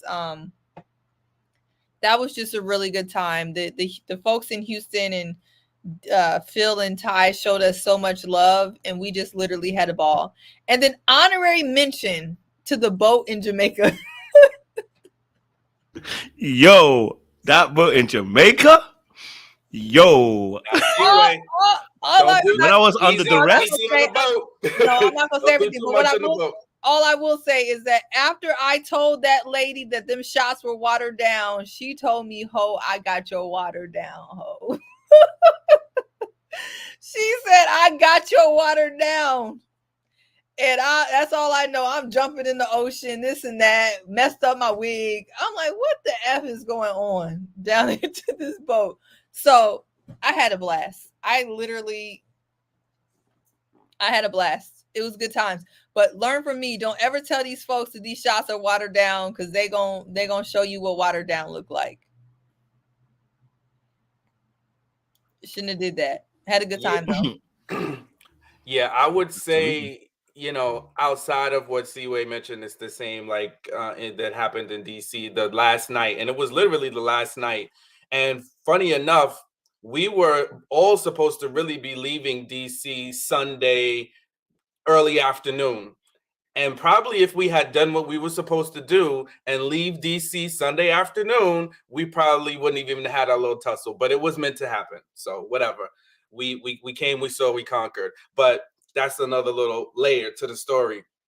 But I had so much fun that the first part of that weekend. Oh my God. We had from park to the brunch to every single step of that trip, it was just a vibe, complete vibe. Every place we went, we just didn't have to really worry about much of anything. We were treated very, very well. Even the panel we did in DC was a complete vibe, was great vibes. We really had good interactions and chemistry.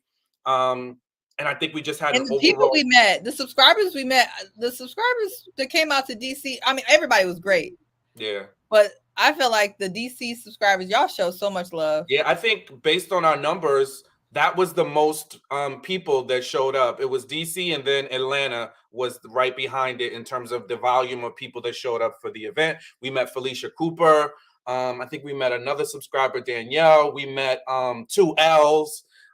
Those are some of the people, pardon me if I forgot anybody else, but those are some of our regulars that we still see today. We got to meet them in DC. But long story short, it was super funny, super fun. And then we talked about losing my keys.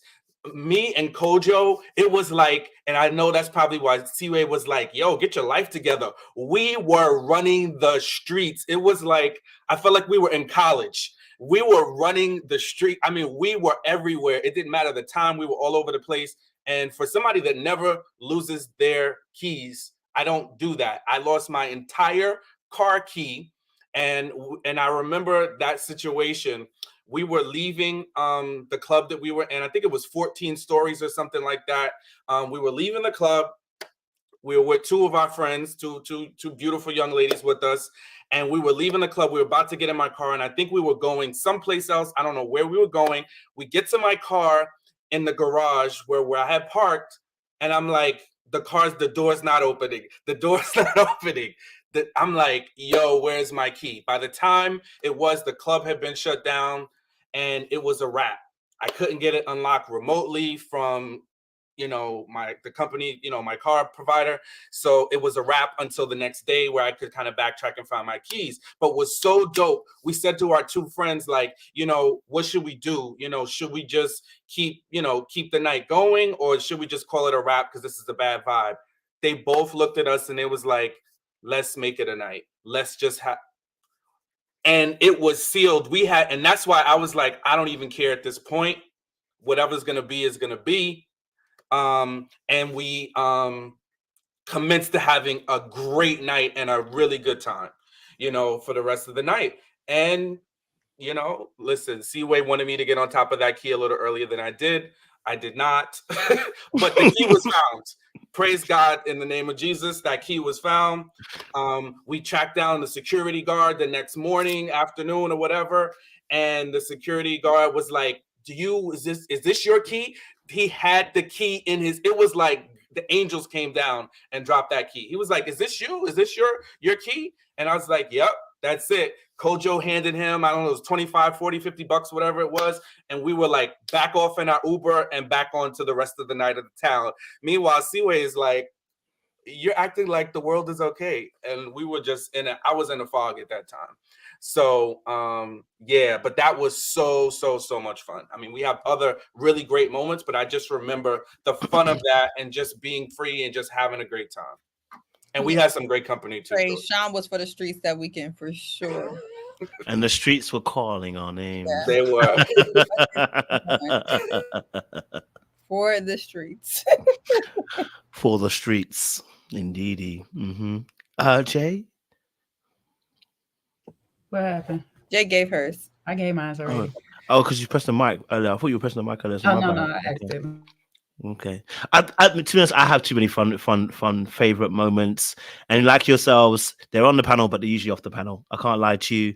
I think the first time I saw you, well, I went to New York first last year, saw Sean, met up with Sean, high fived, hugged, it was amazing. Drove around the city like two little brothers, and I was telling him, oh, this is on GTA. It's on GTA. I was like a kid in a candy store. I was like, New York. Me and Sean here, doing sing-alongs in the car, in New York and even Atlanta as well. So that was an amazing moment. Obviously Atlanta, that's why I got to finally meet Jay and Seaway too. Well, Seaway, you came a little bit later, isn't it? So Seaway came with a beautiful surprise. Okay, I wasn't flooded, but I finally got to meet Seaway and Jay, and I was like, oh my god, you know what I mean? And it's crazy when you meet people for the first time when you've seen them on the screen for so long and you physically see them. It's like a surreal moment. It's like, you're real.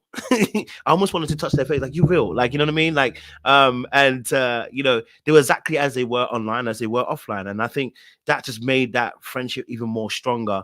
I think key moments for me too, Atlanta was great because we got to stay together. Amazing time. We went out, and I think and I'll say funny thing also, because I like to do my thing where I like to disappear. So if you're ever out with me, you should know you're gonna have me for 10 minutes, and then I'm gonna be on the other side of the bar. Okay. And the funny thing is, I got Jay also making sure I'm okay. So Jay be looking at just to make sure I'm good. And I appreciate you for always checking out to make sure I'm good, because you never know, I could be kidnapped. So I love those moments. Patron Sean's also a killer moment. Love that. DC is always a fun riot. There's too many moments to talk about. Do you know what I want to also appreciate? Seaway, Sean had my back. So before the guys, you fell out. Just before that, we were at a glorious dinner. Oh, so I say brunch. And I was getting a bit peppered at the table, and by two ready to love a loom. And Seaway and Sean had my back at their table. They made sure those two couldn't run game at me, and come at my neck. So I appreciate y'all for doing that too, and having my back. That was a good moment as well. Houston.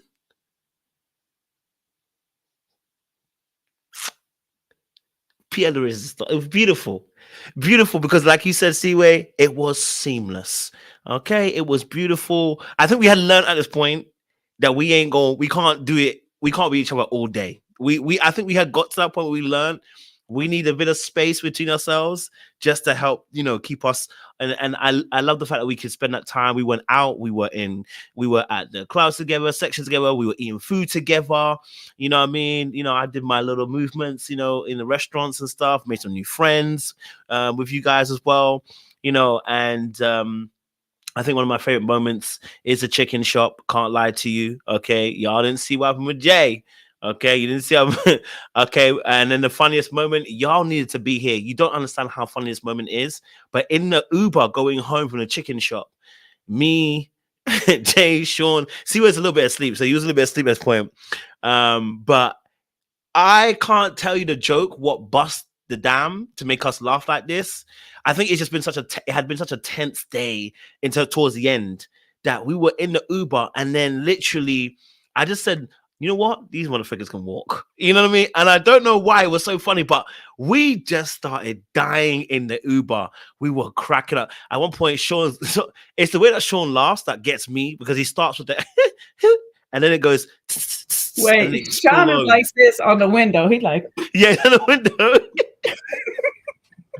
He just bust out laughing. The Uber, it was so funny. The Uber driver started laughing. Yeah. The Uber driver said, "Yep, yeah, you lot are riot." Because that's what happens when you run the streets all day. We done ran all day. I didn't want to run the streets all day. We were like at day party number 4 at that point. You're right. At that point, Phil want to eat. He's annoyed. Jay's hangry, annoyed, and we're down to the chicken shack. This point, everyone is just ready to eat and go their separate ways. I think we had reached our capacity of number of hours that we could spend together at that point. So that's all it was. There was a lot of day parties together. Coach, the It other was. honorable mention though, you got to put in Atlanta at the breakfast spot when these two was arguing over the bill. Oh, yo, I don't even remember that. I just know Sean was trying to tell me how to calculate the bill. That's all I remember. I don't remember it says everything that happened. Exactly. But somehow I'm trying. No, flip the roles. Seaway was trying to tell me, the banker, how to calculate the bill. That's what it was. That's fine. Oh, now you give up. These two arguing over a bill. Meanwhile, I'm paying for it. Yeah. Grace Mercy said Sean again. Yeah. Sean be all in the tussles. Nah, that was Seaway that time. Now Grace Mercy, you could give your testimony because Sean got on your nerves too. So go ahead and give it. Well, damn, Seaway. Wait, not Seaway diverted the whole conversation. That's my highlight. Listen, well, since you give it insight, she's like, well, what we'll tell you is the one thing, and we talked about this with Seaway earlier, is Seaway does not know how to give a public compliment. It's gonna come with some barbs and some. You're gonna get a little lashing and maybe a little sting along with it. Wait, see, Sean, that should have been your hint in Atlanta right there when she was trying to tell you how to do the math. That she was about to be micromanaging you. That was the precursor to DC, because DC was the last leg of the trip. So I think by then I was like, no. And I'm paying the bill this time. You know what, killing me, man. Gosh. So we had great moments, man. We had great moments. And Jamaica, I don't know how to talk about Jamaica. I think I don't know how we talk about Jamaica. I think we can't, can we? I don't know how we talk about Jamaica. There's no way. It's in the reels, baby, because it was a vibe. It was a vibe. It was definitely a vibe. So you can It's a follow vibe. us all respectively on our IG channels. For those that do, use IG, you'll see some footage, but we had a good time. I think the one thing we all learned is, maybe still having fun, but making better decisions. We can have fun, but just make better decisions. That's it. I'll say this, the most important thing out of that whole trip I had realized is how much of family we really are, because how fast we came back after actual blow up between us, almost us all. Yeah. Or whatever.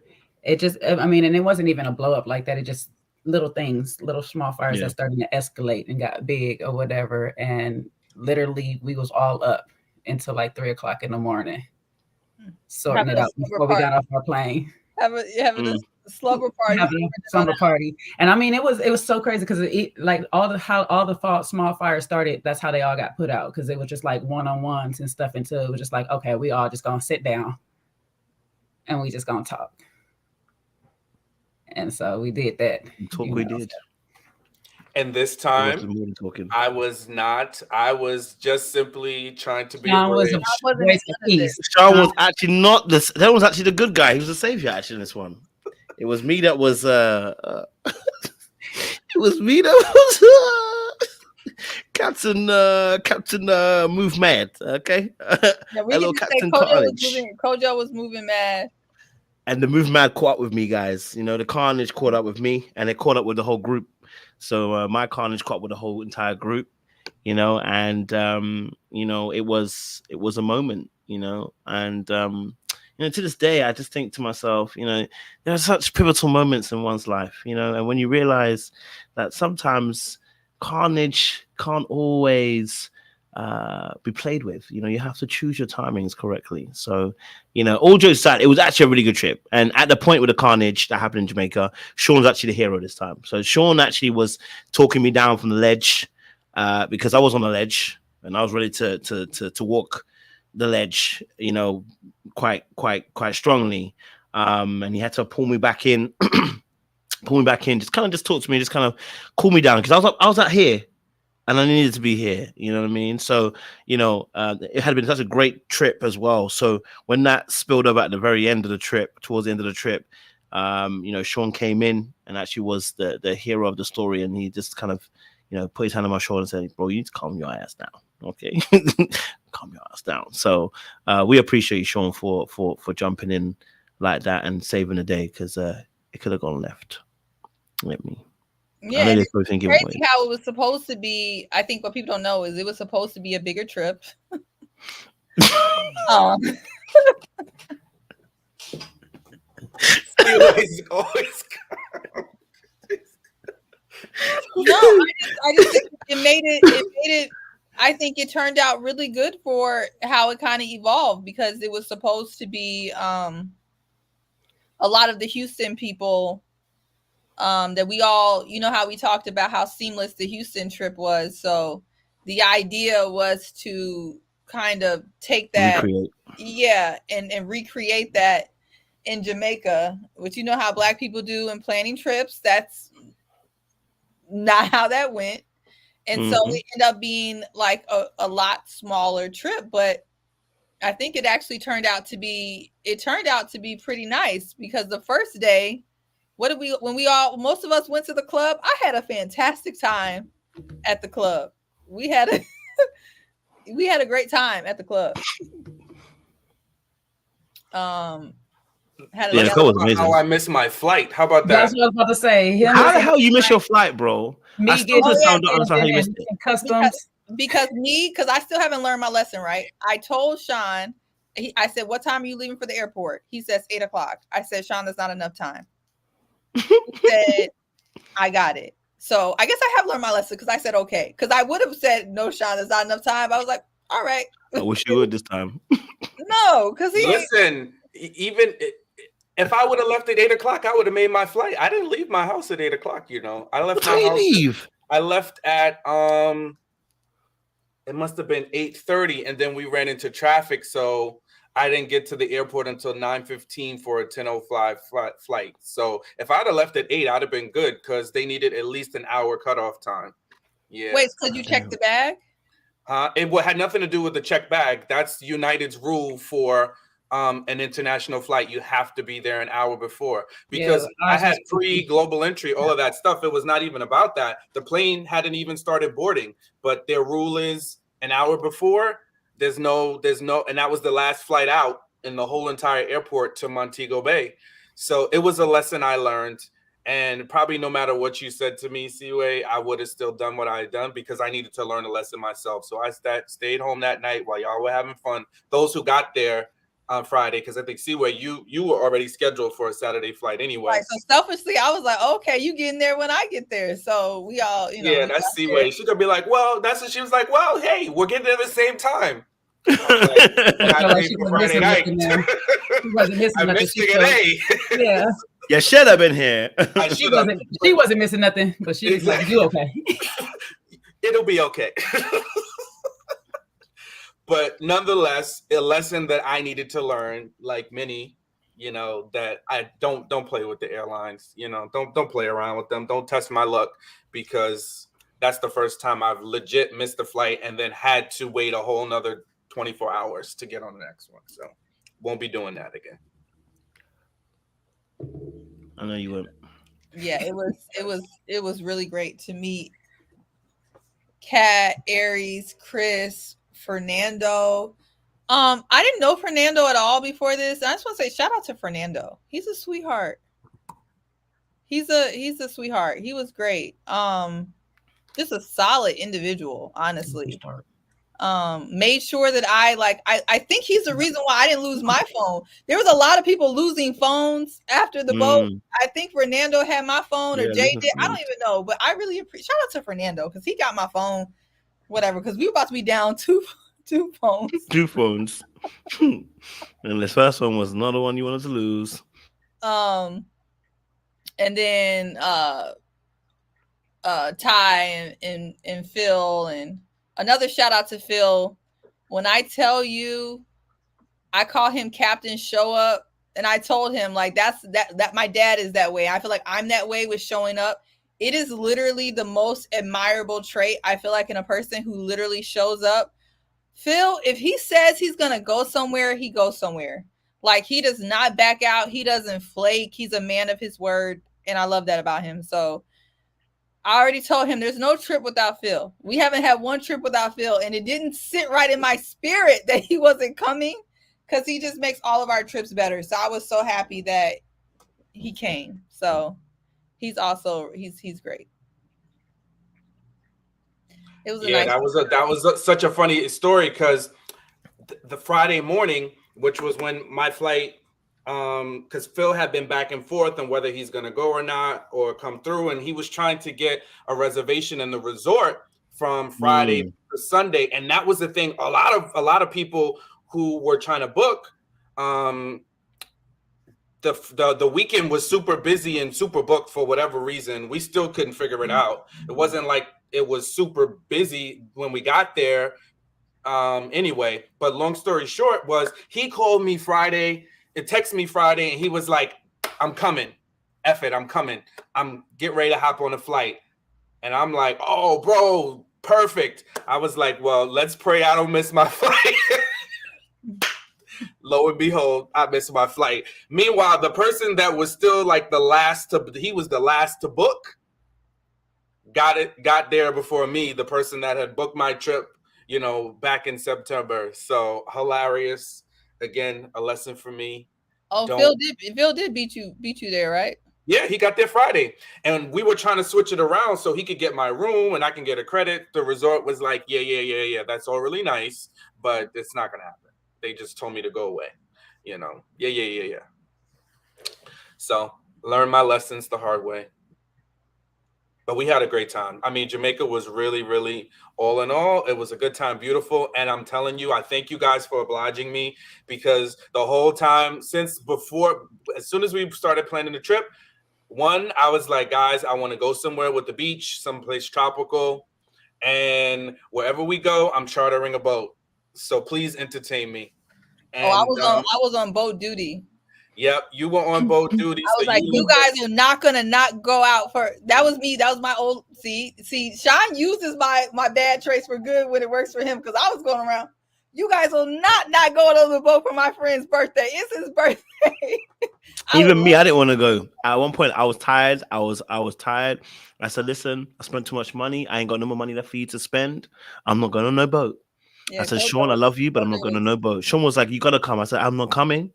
I'm not trying to come. Listen, we got all you can eat buffet at this place. It's free. I'm not going anywhere. She was like, you can't. You have to go.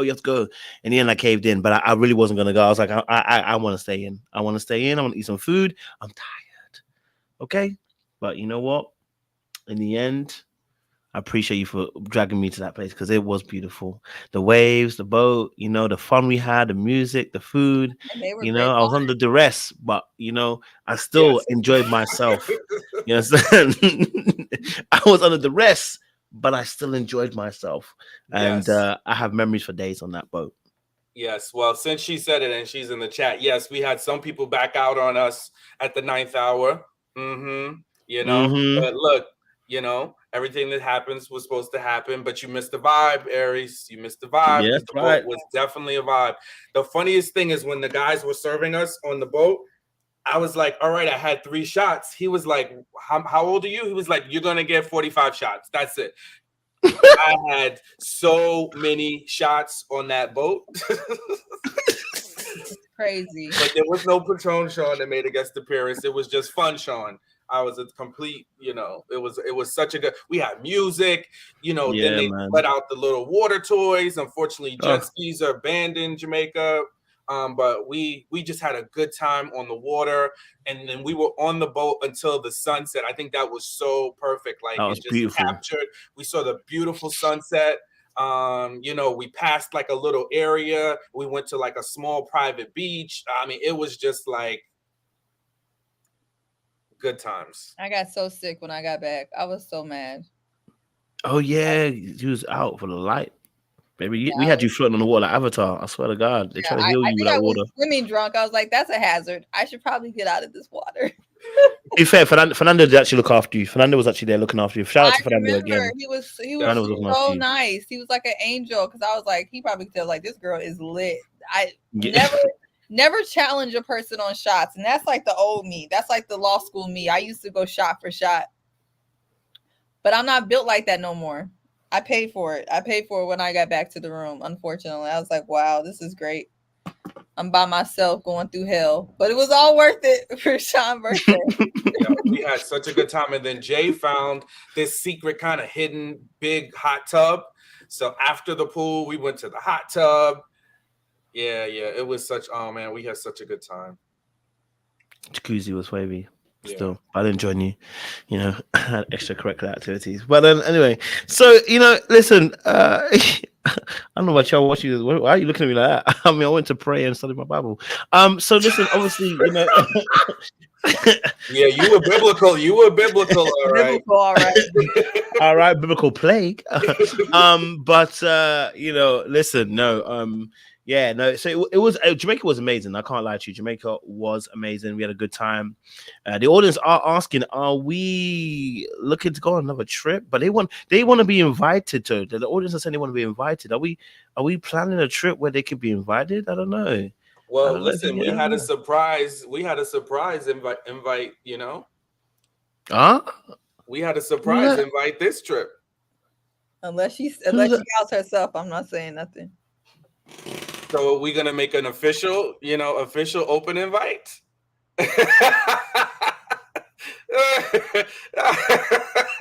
I enjoyed her company. I had a great time. We didn't have to speak on context. I'm just saying we had a surprise.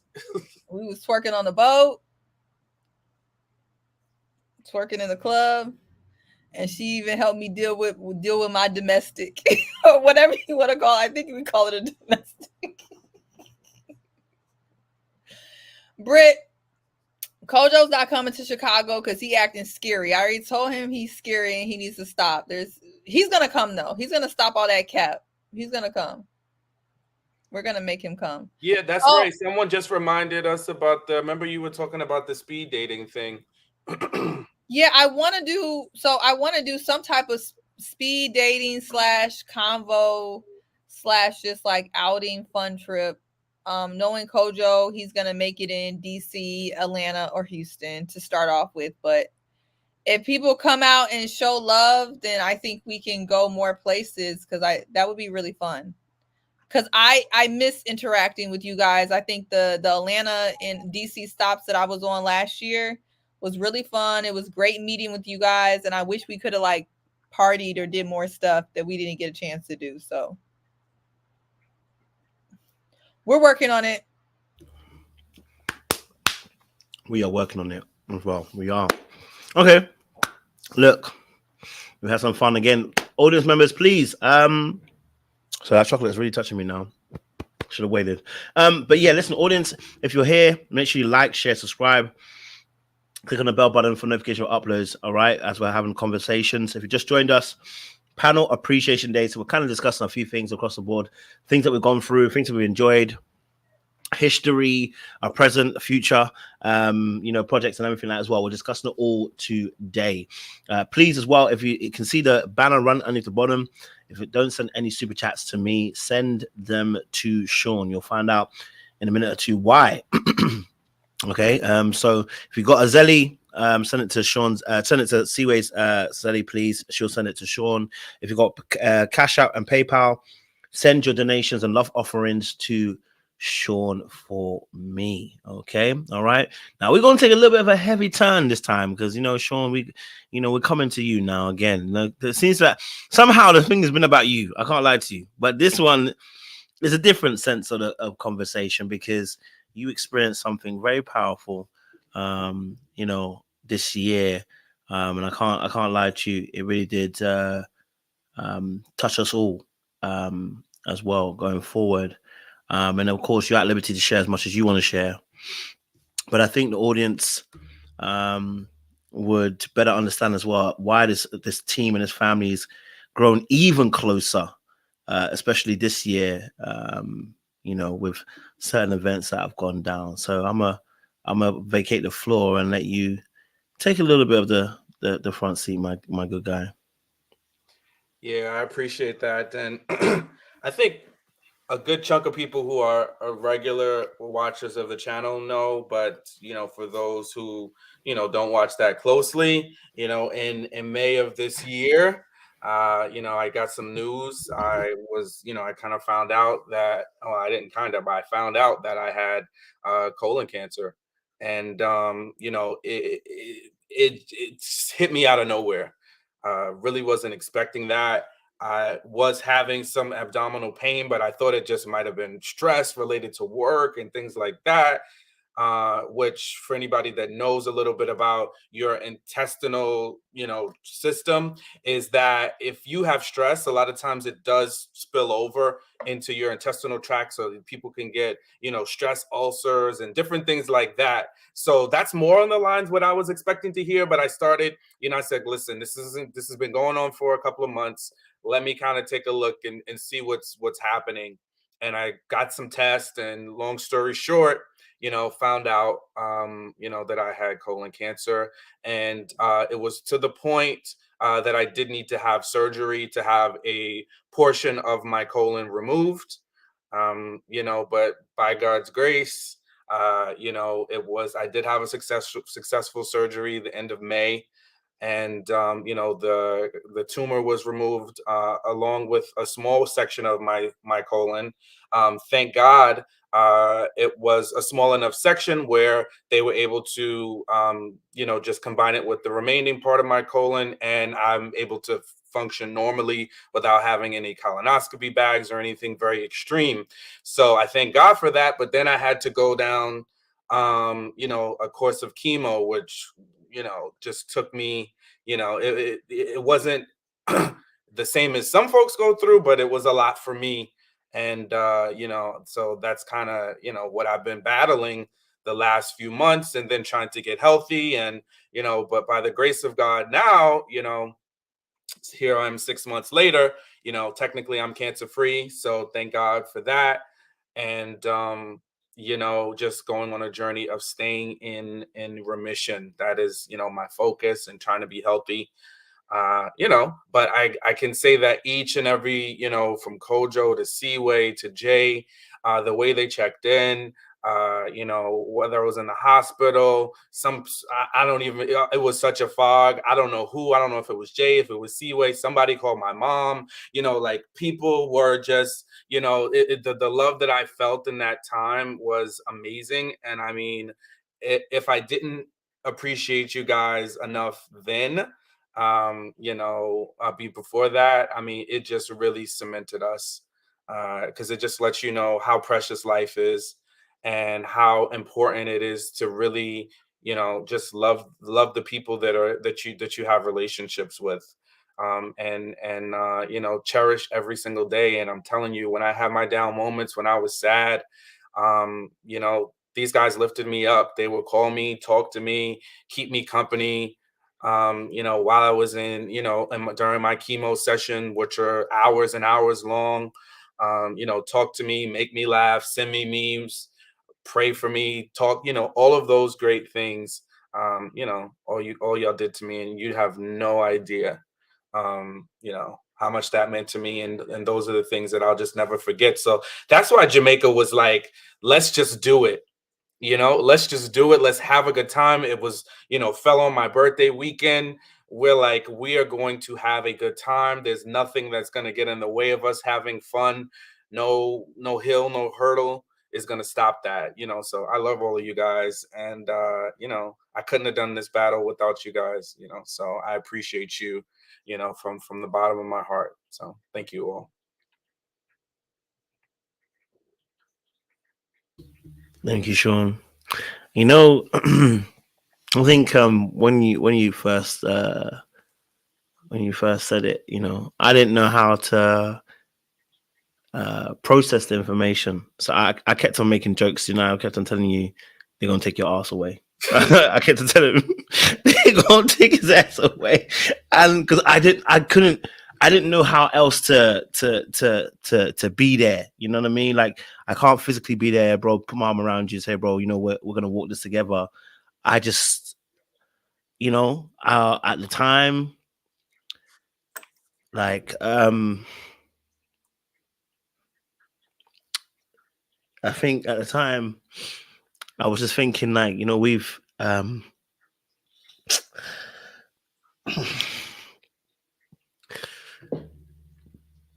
I was thinking at the time, like, bro, we've been through so much already. I've got a brother, I got a friend, and I was asking God, like, yo, we just became friends now, and are you gonna take my brother away? And I was just like, Lord, like, I think seeing other people go through it, you don't appreciate the turmoil, and I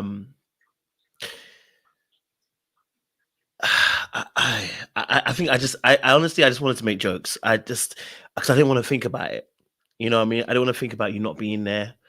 I didn't know what we're gonna do. I said, who's else is gonna give us benedictions on the channel? Um and stuff. And I don't know. I mean, someone else can say what they feel, but it rocked me, bro. So I'm just glad that you're safe, and you've come through the other side, bro. And I love you, bro. Yeah.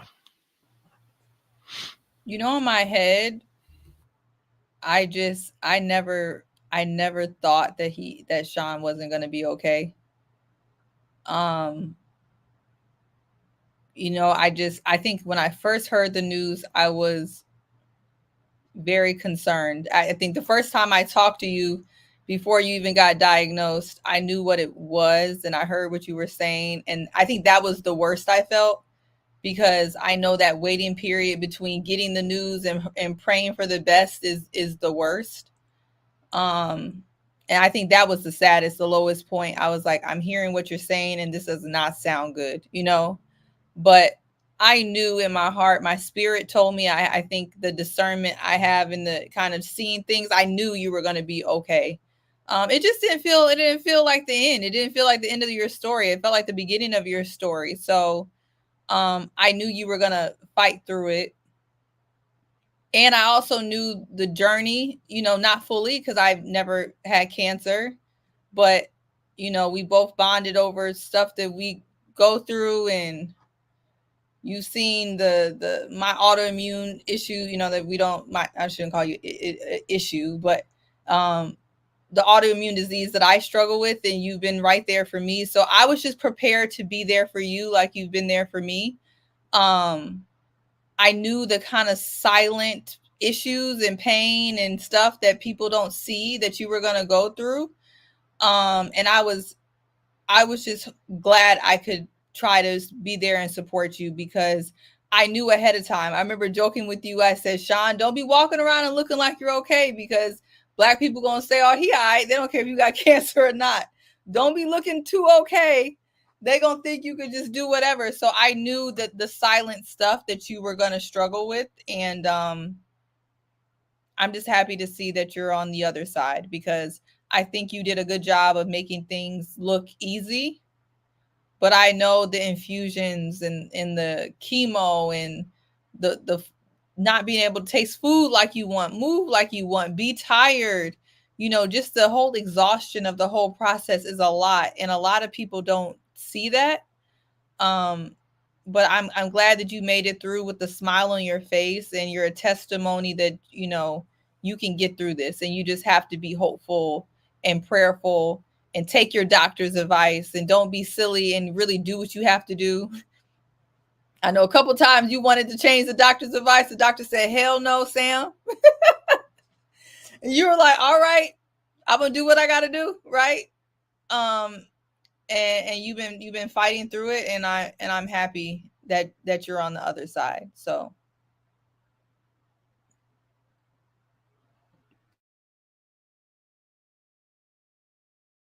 Oh, so everybody wait for me to say something nice. You don't have to. Come on, JJ. Like, you good. We know you got it in you. Yeah, no, I got a little removed attachment style. You know what I'm saying? But no, it was. I know when actually, Seaway had to get it off her chest, so Seaway told me first, and I just waited for Sean to tell me and stuff. I couldn't hold. I know you was concerned. You was concerned. You understand. Yeah. That's why I just said I'm just gonna wait till I he tell me couldn't when he's breathe at ready. first. I couldn't breathe. I was like, oh my God. Oh, so you can breathe? She was No, on her way you to slide couldn't down breathe. walls. She was I on was her way sliding to down the slide down wall. walls. Seriously. That's her twin. That's her twin. So it's expected, you know what I'm saying? She gonna feel what he feels, and she's definitely going through it with him and stuff. And so my role was just at the time is I gotta be strong for everybody. And so it was just like every time I talked to Sean, it was gotta stay positive, gotta be positive or whatever. And I didn't want to think about it. I was kind of like Coach. I didn't want to think about it. And I didn't go to the negative. I knew you would be okay. But I just didn't want my worry to be your worry. So I would try not to think about it. And every time I talk to you, it just, just stay strong, do what they saying, is today a good day? How's it feeling today? Just check on you to make sure that, you are in the most comfortable place that you can be through this. Because I've watched people go through it and come to the other side and stuff. And I met beautiful people who were at a stage that they shouldn't even be here. And they made it through. So, and my faith was God can do it for them. They can do it for my friend. So it was just every day, just making sure that you was just on top of the world where you were at. Anytime I talk to you, just, is today a good day? How's it going through it? We just going to talk through it and stuff. And, we make our little jokes like, oh, surprised you ain't lose no hair or whatever. That beard would have been gone. It'd have been a different thing. Just kind of make it light and be here for each other, and I'm just glad that we did when we had that resolve, which was so far removed from this situation, that it did happen, because it would be weird to hear from somewhere else or something else and not know this person that I haven't built a bond with was going through this and I didn't know. You know what I'm saying? So it was like when you finally entrusted me with that information, I was glad, because it was like, I know you love me enough to share this part of you with me and let me know what's going on. And I'm going to be here for you any way I can. I know I don't talk to you as much as every day. That's just my talking style. But it's like, when I do talk to you, I want to make sure, check in on you, do this for you. Do you need me to, DoorDash you some food to where you at, so I can get your address and be in the bushes one day, Not the bushes. The infamous bushes. Infamous bushes. You don't ever have to hide in the bushes, Jay. You never have to hide in the bushes. But yeah, no, I appreciate it. I think the day you told me though, I think it was a Sunday. It was a Sunday too. So I had Bible study. So the first thing was like, just pray for my friend. We got to include him up in the Bible study, because it was a rough time. It was a rough time, and I think I was holding in everything. I kind of went through a whole depression myself this summer, because I was just holding in everybody's energies, and I had nowhere to release it. So I needed that Jamaica trip. I needed it. Like I just came off the high of the Houston trip and then went into a spiraling depression, because around Phil's mother's death is the same as my Gigi who raised me. And so I was still trying to carry some of his weight for him as my friend or whatever and stuff. And then carrying my own, then you, Sean, and then somebody else died in my life. And it was just like, this is a lot. This is a lot. And every day I was coming on the panels to talk to you guys, but it was that temporary high. And it was just like not enough. And I was like pushing for the trip. I ain't want to go spend all that money. I ain't gonna lie. Me and Cole just the same when it comes to the money. I ain't want to spend all that. We ain't need all that booze. Give me a room. I wanted to pay for myself either. I told y'all. I need me a rich woman. Okay. Right. Who does that? But it was worth it. Every single penny of it was freaking worth it. And I'm glad to have you guys as friends, comrades, family. Y'all my heart. Like I don't generally say I have friends. I have associates and I have family. And so you guys have definitely crossed into that line that y'all are forever in my heart. So, and I'm always planning future for y'all. Y'all just don't even know it. Like future trips. That's right. Yeah. And I think all of us went through this, maybe not Kojo, because this is what he does, but I know all of us went through like our friends in real life, which is now each other, right? Being like, what do you do again? What is this again? Who are these people again? And then over time, I think because Kojo's platform has such a reach, my friends started like sending videos of me to my friends, and they're like, wait, no, this is real. Like, people are really watching this. They really have a real connection, a real bond. But it definitely took some years, I think, for people in my day-to-day life to understand like what is this, and what are you guys doing, and are you guys really friends? But now I think it's so clear, where we're at. But I'm sure it took a minute for everybody. I know, Sean, for you, people were like, what the hell is this? What is this YouTube thing? What are y'all up there talking about? But yeah.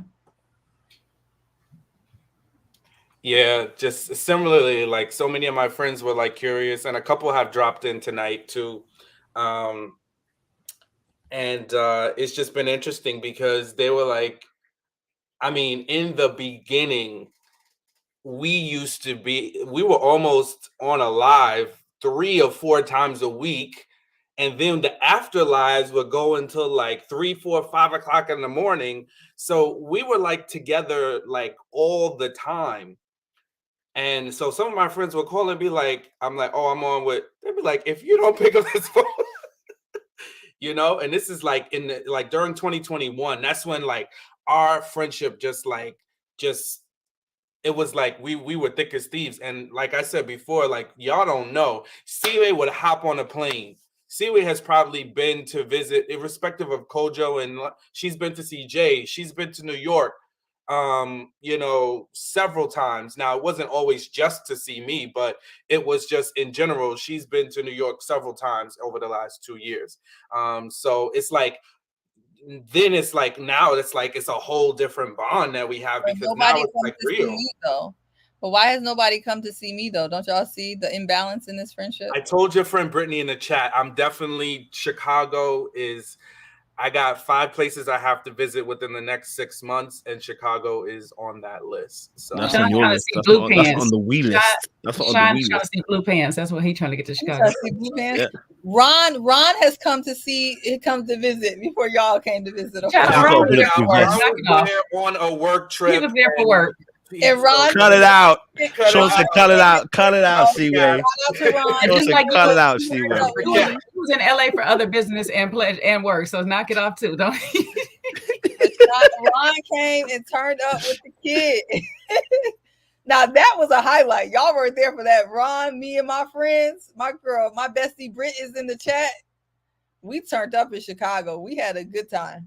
Y'all missed out. We ended up at some white club. We don't know where we ended up. We had a good time. Y'all missed out. Drop Chicago in the chat. Tell them to come to Chicago to visit their friend that they love so much. We ain't got that. We ain't got that kind of security. We ain't got that. You do not need that much security. The prayers have not reached the heavens at that speed to take us there safely. So we're gonna have to wait on Chicago a little bit longer.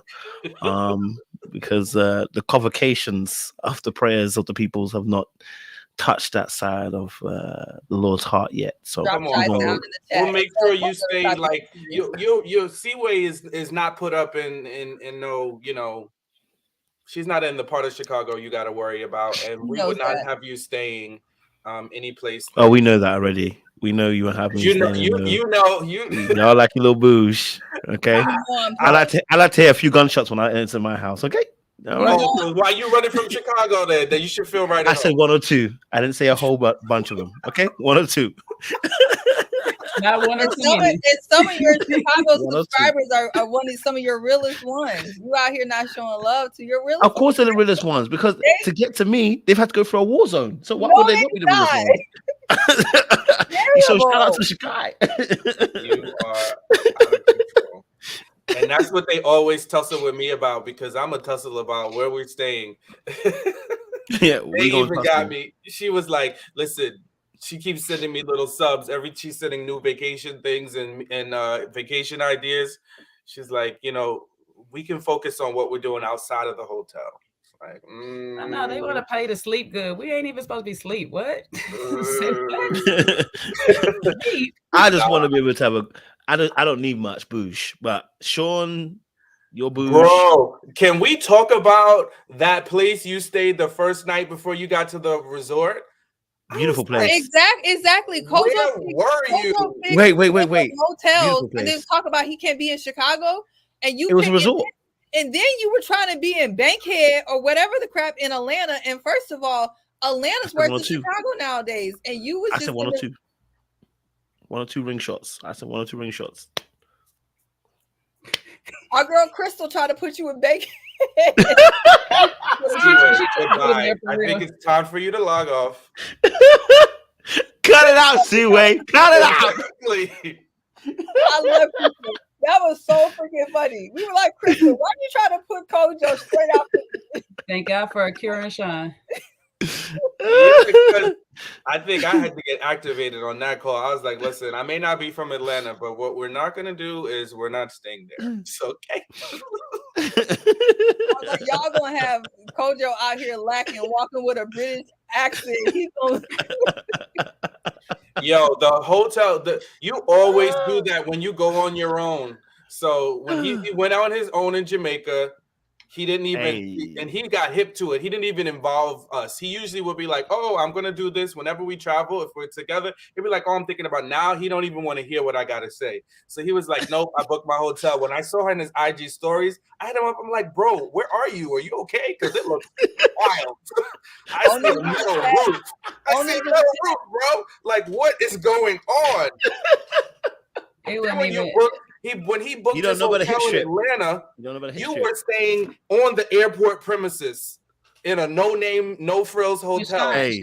At the end of And the I day, loved he was staying right where the club was. He was staying right by where the club was. To be Right honest. where the club was. exactly That's right. Right by 27. Yeah, Yeah. That area was a little rough.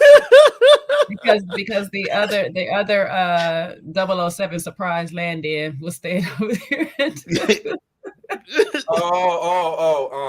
Yeah.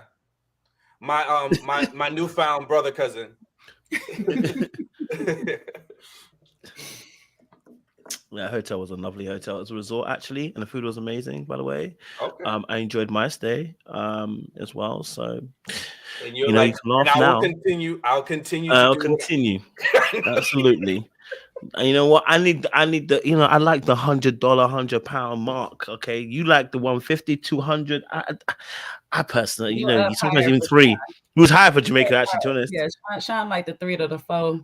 The 3 to the 4. I'm like, we are not free. I'm not a 3 to the 4 kind of person. Okay. What bougie place did he have Kojo staying at in Houston? The Omni. The Omni. To be fair, listen, if you know, it was decent. I'm not gonna hit on it. And you made some good connections. I did. Connections. That's the buzzword. You made some connections at the Omni at that pool, bro.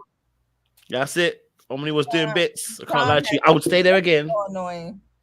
You gonna have me at the bouge. But you know what? It was for the better because you and Jay stayed at the Galleria, the Marriott Galleria, right? Me and Kojo were at the Omni. I think was Phil and Tyrone was at, the Marriott. JW Marriott. Double tree. JW Marriott. Was it Double Tree or was it It's something like that? One of those ones. Yeah. You know, so it was nice. It was a nice day in Houston. Houston was really a nice day. Shout out to Kyra, Simone, Stacy, you know, Phil, Tyrone, who came out as well. It was a great time. Ron as well was there. He did some, you know, some stuff as well. Jay was out there too. Listen, shout out to Jay. He spun me in his car. Listen, I was like a bad bitch out there. I'll tell you this now. He spun me in his sports car. I'm telling you, he put the floor down. I was like, whoa! I said, God, this is what you girls feel like? I said, you know what? Drive me some more around the city. But no, shout out to Jay. Shout out to Jay because like he's a good lad as well, man. Like he'll look after you as well. So you know, I hit my match the other day. We had a good time in Houston. I can't lie to you. Very good vibe. So yeah, no, these trips are amazing. So I don't know where we're going to next, guys, but we go somewhere and enjoy ourselves. You know, and yeah, no, we're gonna find somewhere to go. You know, needs to be somewhere fun. You know what I mean? Somewhere fun, guys, isn't it? Look, I don't know, says Chicago only good in the summer. Well, and that's when it get hot. Don't listen to Kojo. You gotta ask Kojo to do something about 10 times. He'll say no 9 times. Maybe he'll come on the 10th time. I'm not thinking about what he's talking about. He'll come. So, I ain't did you want to ask? you know, Did you coming want in to have the winter. chat ask questions, or you have something else? Yes, they ask. Yes, no, I don't have anything planned. So if you've got any questions, audience members would love to hear your questions. Let me just read You out know super what they chat. about to ask. What you say, Jay? I say, you know what they about to ask. I know what they're about to ask. Why you twerk? Why you be twerking on Instagram? Absolutely not. Absolutely not. That's not the question they're going to ask me. What are they gonna ask? I have no clue, but I wanted to say I know, but I do know, but I don't know. None said you all provide such a great balance between insight, comedy, and empathy.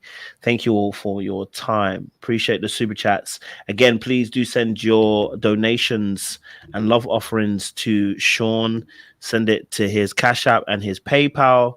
You can send it to Seaways Zelly, and she'll send it to Sean as well, just to support him as well. Okay, because he might lose his ass. Just so all right, cool. So back to the. I'm never gonna let you live that down. But no, some real stuff. Yeah, if you've got any questions, audience members, this would be a great time to. Amy wants to know if they can come next time. She said, "Can we come next time?" Can they come the next time? So listen, we're gonna have to plan. If we're gonna plan something, it'll be a separate trip to our trip. I think so. I think we'll have our own trip that we're gonna run our own trip because that's what we do. But I think if we do a trip like that, that would be some fun. I think, we should pick a location and say, guys, we're going to be here for a week Get or a whatever. travel It's agent, come through. maybe, and make it fun. Yeah, and make it fun. You know what I mean? I think that can work. You know what I'm saying? So we'll have to start pitching for ideas where we can get. The real question is if we start actually doing these little trips, these group trips, these therapy trips or whatnot, are y'all really gonna show up? Because see, y'all be talking all that talking. We learned our lesson with this Jamaica trip. People will talk that talk. And then once the trip starts getting in motion, are y'all really going to show up? So that's the thing. And if you guys show up, what do you guys want to have the live sessions like where we have the live sit down, little group intimate things, or do y'all just want to have fun? That's what we want to know. We want to be with what we just saw, with what we just experienced. I don't know. People will plan stuff, and then I don't know what to say with that one. I know what you mean. I was asked what type of law do I practice. Now I practice commercial real estate, commercial litigation. So I also have a large eminent domain practice here in Chicago. So that's what I do. A lot of real estate transactions and real estate litigation. But I've done it all. I've been a prosecutor. Bankruptcy and restructuring was my main thing before I switched practice areas. So I've done it all. I'm pretty much a litigator right now, but my focus is real estate. So that's what I do. I currently reside in LA, Los Angeles. That's my asset. Mm-hmm. We love a good LA, we do. Maybe I need to take a trip there, so don't worry. I'll have my excuse ready for you. Sean, you have a question your way. What's one gift you wanted as a kid that you never received? As a child, the one thing that I wanted that I never received. Can anybody tell that I'm a spoiled only child that it takes me a little while to think about it? I mean, when I was 16, I wanted a car. So I don't know if that's young enough for you, but yeah, and I didn't get it. I wonder why. Yeah, you didn't get high enough grades. We know why. My mother was like, "Yeah, you got college to go to, So it's like, and I got bills to pay. And guess what? What you need a car for right now, anyway? And you set your little ass up. And you're done.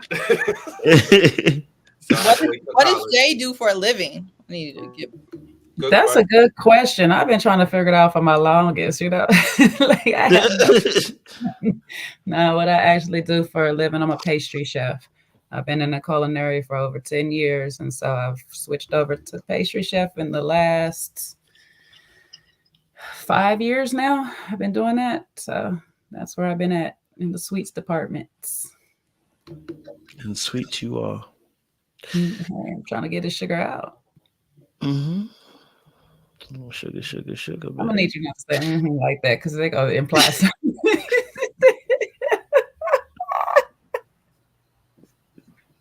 Oh, we should share the meanest thing someone's ever said to us. I can't even tell you that they love to tussle. They like to tussle, and it might be the meanest thing I said back.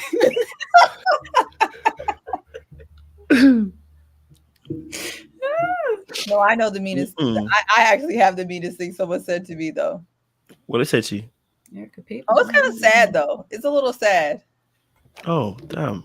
Oh yeah, they was real nasty with Seaway for no reason. So the meanest thing. So in 2021, I got really sick. So when I first started the platform, I was not sick. I don't think I was married yet. And then right before I was getting married, I got diagnosed with an autoimmune disease and I was hospitalized for 30 days. Like literally right before I got married, I was in the hospital in Northwestern for 30 days. It was absolutely horrible. And because of my autoimmune disease, I had to get on prednisone once I got out to survive, on top of like getting infusions and all this type of other stuff that I still have to do to this day. And so the prednisone, if you go back and look at the videos, it literally caused me to gain like 50 pounds. I think like 50 pounds. Yeah, I went from like 140 pounds to almost like 190 pounds because of the prednisone. And so someone on the comments was like, I can't stand Seaway in her inflated, bloated face. And I remember that is the only comment. And prednisone like makes your face blow up. And I still kind of deal with this to this day. Like I work so hard on my weight to keep my weight down because you still have to take prednisone. That was the only comment that legit, it didn't make me cry, but it was like the closest thing to making me cry. So people say cruel things in this comment section, and I think that's another thing that we don't talk about. I think we take it on the chin, we clap back or whatever, but you never know what people are going through. Like I know, like when Sean started to lose weight, people were like, oh Sean, you looking skinny, what's going on with you? Like people just say whatever. The same thing with me. They're talking about like weight gain, and like you have no idea this person was fighting for their life and they gained 50 pounds because they're trying to live and survive. And then you don't like something that they say and you say that, so I always commend Kojo, Jay, Sean, and myself because this has given us really thick skin with the type of comments that we receive from people sometimes. And you got to be able to take it on the chin and have thick skin. I mean, they were slandering me yesterday, Kojo. Now I laugh. But there was a time where like it hurts, So that was my meanest comment. It was real out here in the streets. Oh, Sean, you ain't gonna share yours about you being in the basement? That I thought about that, but it's actually funny. That was it's funny. It would have been mean had it been true, but it was so far from the truth, it was actually hilarious. Now look at this rest style home he got behind him, y'all. He done moved up, y'all. Yeah, it must look really good because a couple people asked me, "Oh, do you play the piano?" I was like, "No, it's a virtual." But for you, I do. Yes, I can play the scales. Yeah. That's about it. I can go up and down, but that's all you're gonna get from this guy. But yeah, no, that's all I can think about. I mean, like sometimes it's for me, it don't really touch my heart because if I don't know you, it's not gonna hurt my feelings. The things that you say. No, you got mad the one time when somebody said that you weren't of God. Something that you said wasn't of God. Remember? Oh yeah, no. I mean, I just think it was stupid. When they were telling me about my salvation. That stuff is just like, like when people get on that high horse and they're gonna tell you, you're not saved or you need to, you're gonna cast judgment on me. Yeah, that's a little annoying. But the other stuff, I don't really take that personally. Like I'll have a little banter with somebody, but it's gonna be, I love to debate anyway. But yeah, when they make it personal, I'm like, okay, whatever. You're gonna tell me about my salvation, then we're gonna have a different kind of conversation. I'm probably not gonna block you, but I definitely will challenge you on that, because I just think that's ignorant to sit around and try to tell somebody, just because you have a different opinion, or maybe you don't like what I've done, or you think I've made a wrong action. Now you feel like you sit in the seat of judgment on me. Yeah, now you just moving a little crazy. Is he sounding distorted to you guys or just me? Yeah, it was. I saw something happen just now. Okay. Yeah, I saw that. You heard it came out, but it just started sounding a little distorted. Yeah, I saw it on my side too. I changed it. You're good. I did. Hey, listen. I mean, we all get ugly comments around here. Ugly comments about your looks and stuff. So I think that's usually the meanest things. DMs. Your DMs. I think that's probably the more. I think that hurts more. Like I said, the ugly comments, I think you can kind of run past it. You know what I mean? Like, that's playground stuff. I got called ugly when I was younger. Now I'm handsome. But obviously, I think, the more hurtful ones are when people, without saying any names, DM you because they kind of know you and they say certain things that I believe are incorrect. I think those are more mean and more painful and more hurtful. For me personally, than the ones where people say comments in the chat or whatever, or comments in the comment section. I'm like, yeah, do you know what? Sometimes they're even funny. Some of the ones, you know what I'm saying? Like, you got a bean. Someone said to me, I got a bean head. I looked at it and I said, he kind of right. I looked at the bean, I looked at me, he kind of right. You know what I mean? Like, sometimes you just got to laugh at it because it is kind of funny. You know what I mean? So, but I think when people get close to you and then kind of say certain things, I think that hurts far more, and that. So, that's that. Yeah. What about you, Jay? Child, they just be catching me on a good day, so I be on by most of the time. Really, because, and you know what, I'm not gonna hold you though. At the first couple of times you get those comments, and you just not understanding me, you're not hearing what I'm saying, and you want to go back and forth, and then after a while, it's just like, you're right, because they love to tell me I'm in my masculine energy. You're right. I'm in it a lot. I'm my daddy's child. Okay. I'm his son. You're right.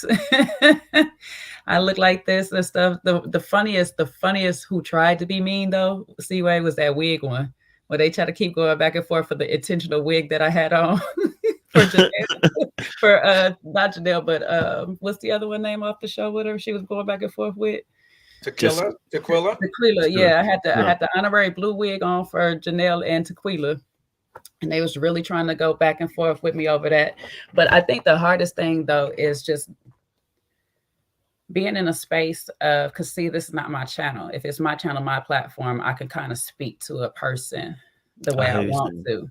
But because this is somebody else's platform, I hold responsibility to not disrupt what you have going on by any way, because I'm in my feelings. So what it did teach me how to do is maneuver around comments to work the person back on my side or whatnot. So that's what I've been enjoying. So when they get to tussling with me, I kind of enjoy it, because it's like, now I get to practice persuasion, or should I say practice, charm on getting you to understand where I'm coming from. And if not, you at least pleasantly go away. You and the tarot card reader? Oh my God. Yes, the tarot card. The tarot card reader. Like whatever video that was, it was about 30 comments back and forth between her and the tarot card lady. Damn.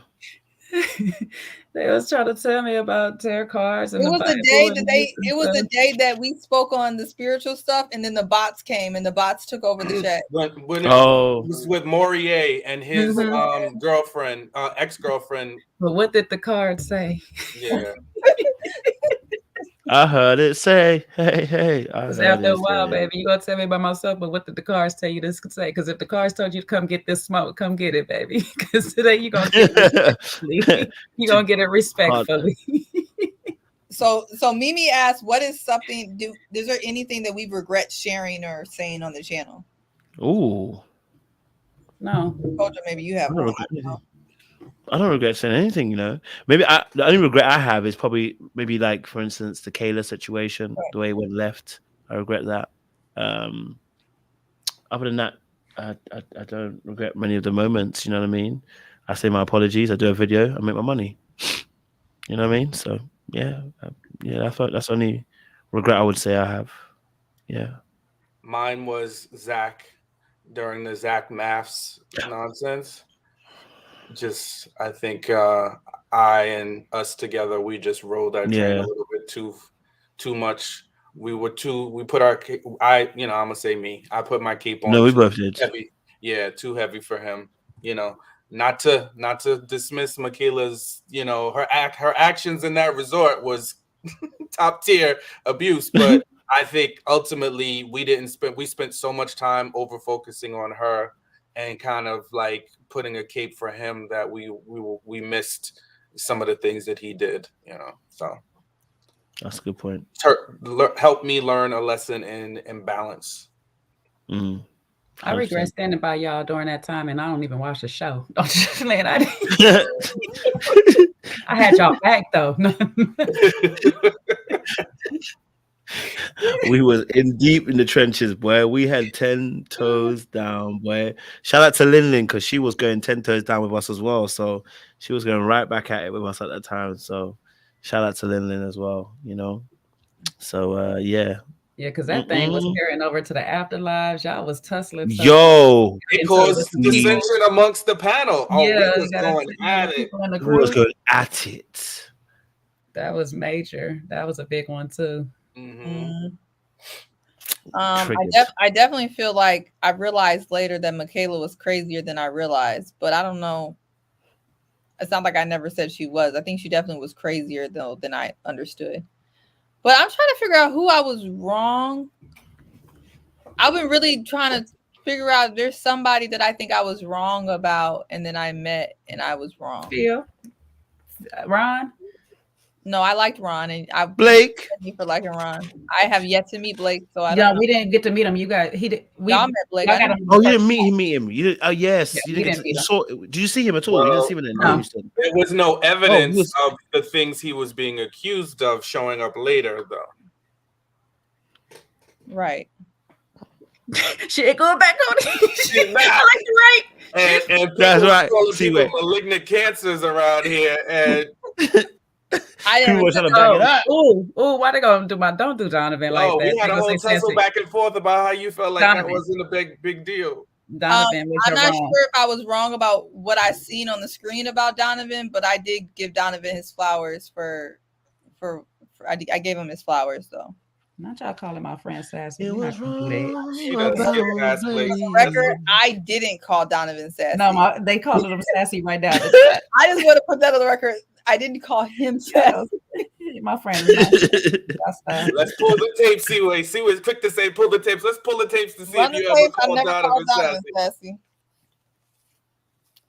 Oh, I mean, I regret saying that about Phil because it bothered Phil. So I regret that. What? You ain't gonna admit that you're not gonna admit that you got the Blake ones wrong. Even though you didn't meet him. We don't have him. What I'll say is that I have yet. What I'll say is that we have yet to see anything that remotely substantiates what Morgan was saying. You know what? That is why you're a lawyer. I never called him a malignant cancer. I said, I know you didn't. Yeah, I just said that if that's how she felt, that's how she felt. But I have not to this day seen anything that resemblance that. It seems like they just put some stuff on him and they wanted him to be the villain, and it kind of didn't stick. Okay. No, you definitely didn't. I mean, I want to be clear. I wasn't saying you were calling him that. Obviously that was the Morgan comment, but we were tussling because you were defending him saying it's okay that he's called that because that's how she felt. And we were saying that she shouldn't be calling him that because that's way extreme, especially knowing her track record. Right. And I think, you want to give space for women to be able to express themselves without people telling them how they feel. But I did say that if by the time we get to the reunion and afterwards, if there is nothing that can be said as to why he was really called that, then that wasn't fair. And I've yet to hear anything that he did that justified that. So I'll say that. Okay, we'll take it. We'll take a win as a win. We're not gonna drive the nail into the coffin. Well, he took that fast as hell. He ain't Moving forward, yeah, because I learned my lesson. Because we keep driving it, she gonna find something else. She gonna circle around. We gonna be talking about something else. So let's move on. A win's a win. A win's a win. I'm learning. That's right. Yeah, I think that's it. That's it. Unfortunately, I be right. Unfortunately, I hate. Well, that. you still owe me $5. What owe you $5? Someone that was supposed to redeem themselves on a particular interview that didn't redeem themselves. It wasn't a heavy debate. It was a lighthearted debate. Can you? This most recent season, the combative person, the person being accused of being combative. Oh yeah. Okay, that's fine.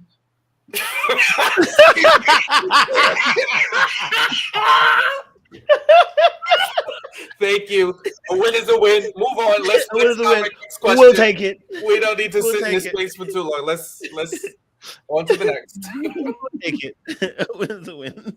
Look, you got it. Look, I call my spade my spade. A win's a win, and we're gonna take it. Okay. I'm gonna be fair. I'm gonna be fair. You are. Oh, you $5. Someone asked, "What's your celebrity crushes, guys?" They're just basketball players. Y'all know mine's already. That's crazy. Me. Mm-hmm. Okay. Me? Who's me? Is that the person's name? Me. It's herself, Kojo. No. My oh, sorry. I thought I was thinking of MEI, so I'm thinking me. Like it might be someone French. Sorry. Nah, mine's is Andre 3000. That's my number. That's my number one, and then behind that, it'd probably be Morris Chestnut. Mines are basketball players that most of y'all don't know every time I say it, so it don't even matter. Don't matter. Mm-hmm. Sean, can I guess Sean's? Is it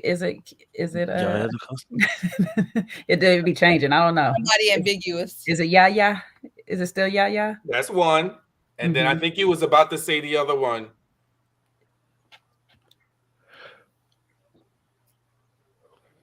She's a woman of a particular age, but I know. Jill Scott. It's fine. Yeah. No, I mean Jill Scott used to be my whole past when I was married, but no, it's not Jill Scott. Angela Kenya Moore. Oh no, yes. He loved him some Kenya. Kenya's a baddie. I kind of like. Kenya was looking bad in that white dress. And that spice. When I saw her at the Usher concert, I said, "I'm gonna forgive you. I understand." Yeah, she was doing a lot of that concert. You forgive that dress, huh? You forgive that. I forgive her. I've learned. Jalen Hurts is fine. He is. I don't like football, but he's cute. All you gotta do is say yes. You gotta tell us yours. I'm gonna say Tiki Sumter is one of my baddies. I love her. Obviously you already know Yara DaCosta is somebody. And I'll tell you who can, and I do not know her name, but the I've been crushing for a while. The girl that plays the older sister in Black Lightning, I can't remember her name, but she is stunning. I know who you're talking about, but I can't remember her name. Too. She has the twist, the blowhawks, whatever they're called. How you not gonna name your country woman? How you not gonna name Dina Asher Smith? She's so bad. Dina Asher Smith who? Dina Asher Smith. What's your name? Oh, the runner. Yeah. Oh, sorry, but listen. Nafisa Williams, Kojo. She's beautiful. Williams. Nafisa Williams. Listen, Dina's a beautiful woman. I'm just saying, but that's what came to my mind first. Nafisa Williams is stunning. I think she bats for the other team, but nonetheless, stunning. Eloquent, beautiful, black. This is y'all one time questions out. We're supposed to be open and transparent today. Lord, they're trying to ask about a certain incident that happened. So ask you, how do you guys feel about coming on camera? The first time, I Of say, course, yeah. Go ahead. so first time on YouTube was nerve wracking a little bit because I feel like I've been in front of the camera before, but they're not my thoughts. They're not my words. And even with improv, it's just the short moment. It's it's just energy going. But to actually sit down and process and say things to people and convey them in a message that they kind of get it, or you try to get across to the masses, I think that was the hardest thing because now I have my face and I can see my face doing it in real time or whatnot, and just not just going off of the energy of the room. It was kind of weird on a computer for me at first. I was a little nervous because I don't really like a whole lot of attention. This whole thing is kind of new for me. Um, I'm just not a kind of like in the front spotlight type of person.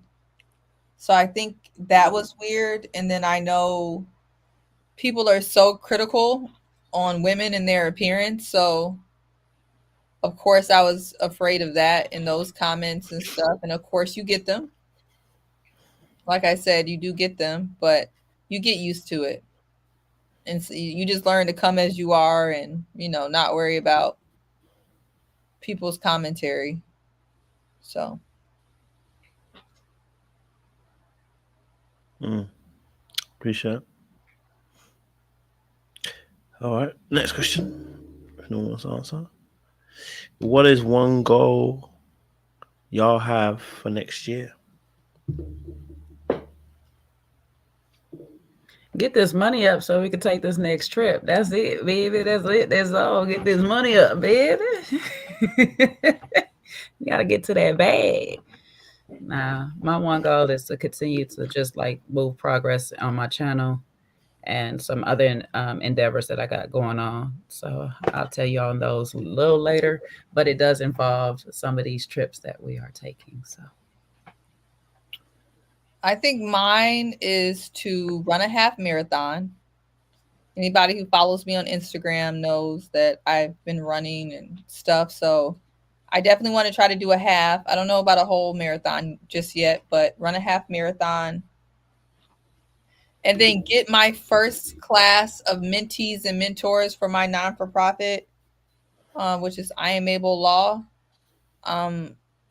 Get my first class actually in the books. I have been making progress with doing things, but I really want to be able to do that. So for college students, and students in between college and looking for law school, I really want to get the program, the first class inducted. So that is my other goal.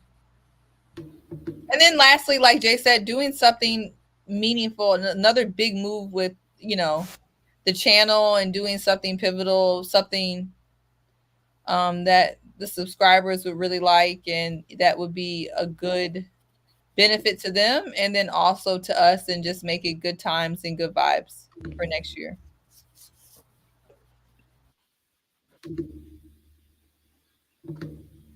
Yeah, no, 2024 has a lot in store for me for sure. I'm about to be in transition.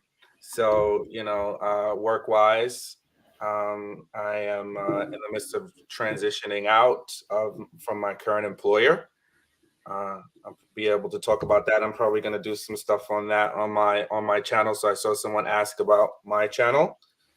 So yeah, I'll be doing more stuff on my channel in 2024 and kind of exploring my options career wise in 2024 in terms of what I want to do and what other aspects of the financial services side of the business I want to explore and be in. So that's that.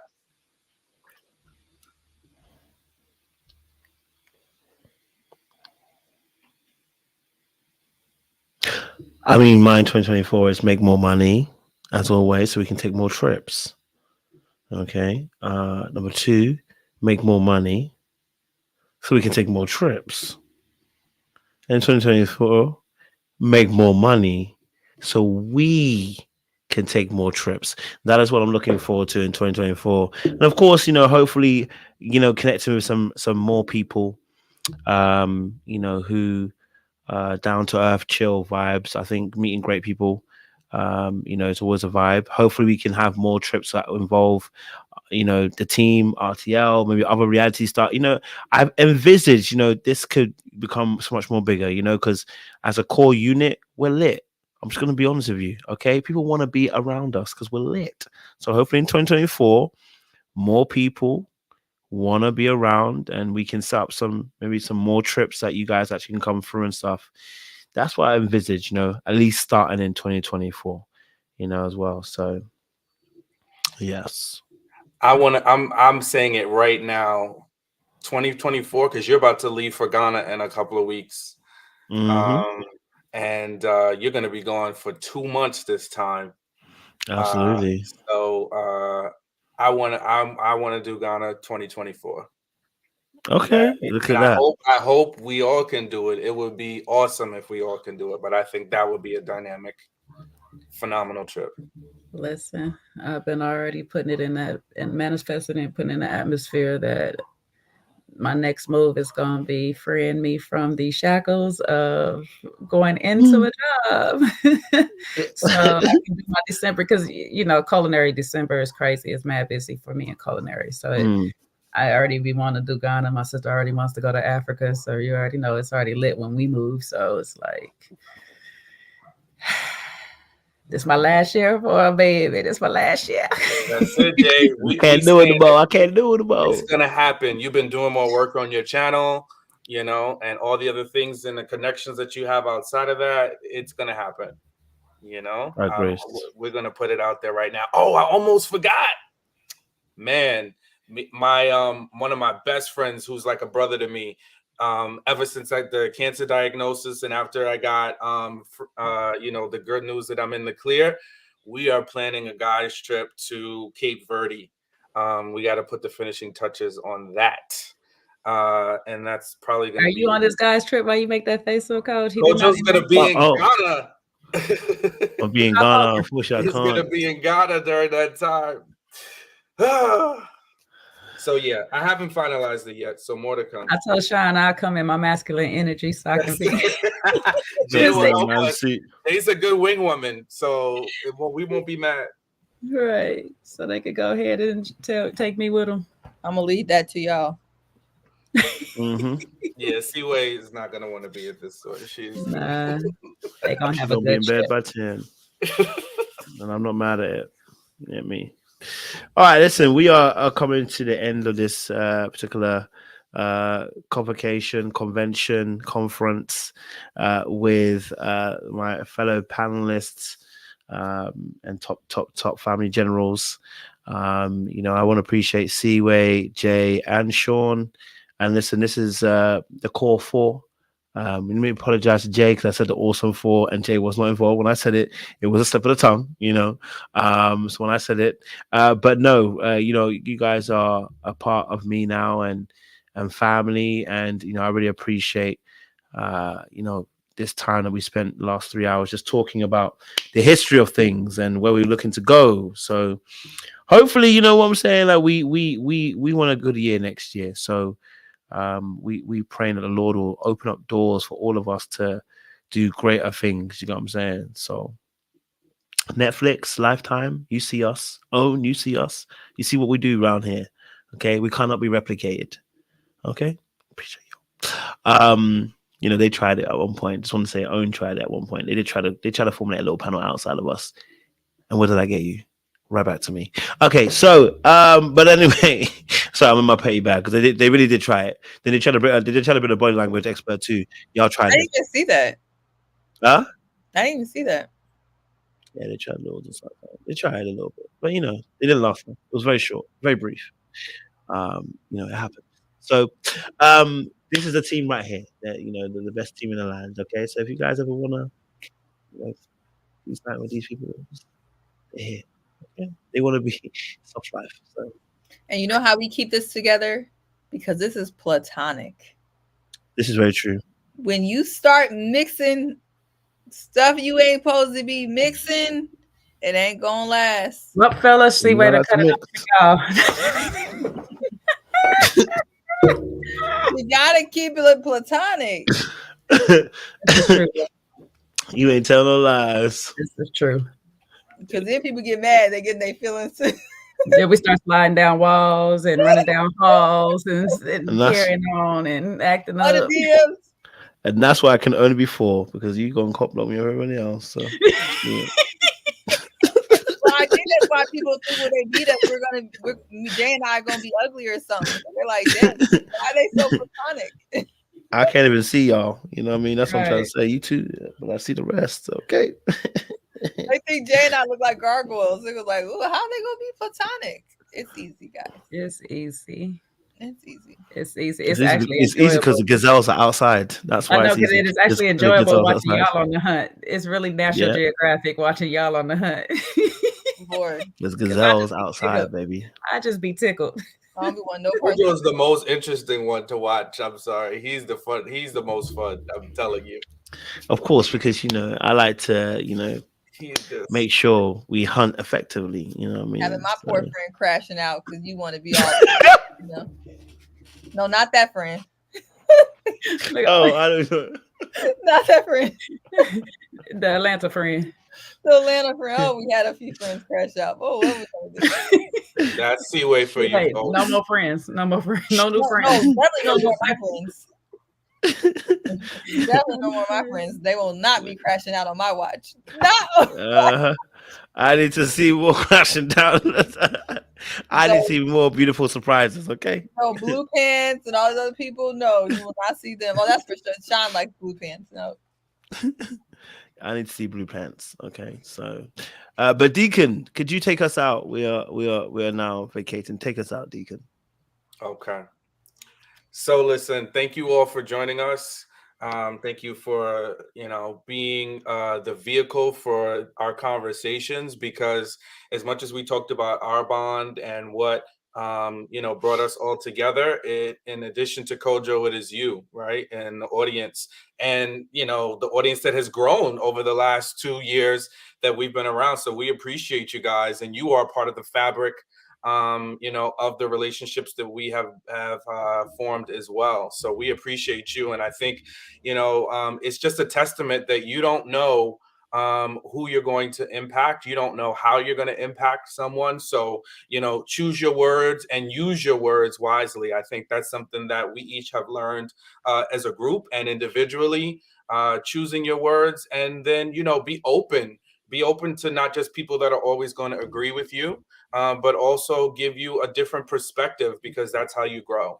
And I think ultimately, sometimes we need to cherish and really develop those bonds that we choose. I think some of us, whether it's those in the panel or even in the comments, we wish for things that we thought we would have liked to have as our own family. But sometimes those things, and God provides those things in the people that are right in front of you, that aren't your blood relation, that you can develop and form true bonds with, because sometimes those are the people that really are there for you when you need it the most. So don't forsake, those friends that you have, in respect of wanting something else. Sometimes it's right in front of you, as those in the panel have been here for me. And I appreciate you all and love you guys. And I think we've learned and had so much fun, throughout. And I think there's so much more to come for all of us. And please, continue supporting the channel on the journey to 100,000. We spiked almost 1,000 in the last week or so, crutching up close to 79,000. So please, folks, it's it's free. It doesn't cost anything. So please share with your friends. Let's get this channel to 100,000. There's so many other channels out here that are well over 100,000. And we truly believe in Kojo. We believe in all of us. And we try to provide things that are of value and that you can use. So support the channel and helping it to continue to grow. And lastly, thank you all for those that sent prayers, sent me Cash Apps, Zells, PayPals. I truly, truly appreciate the investment in me. And it means so much to me.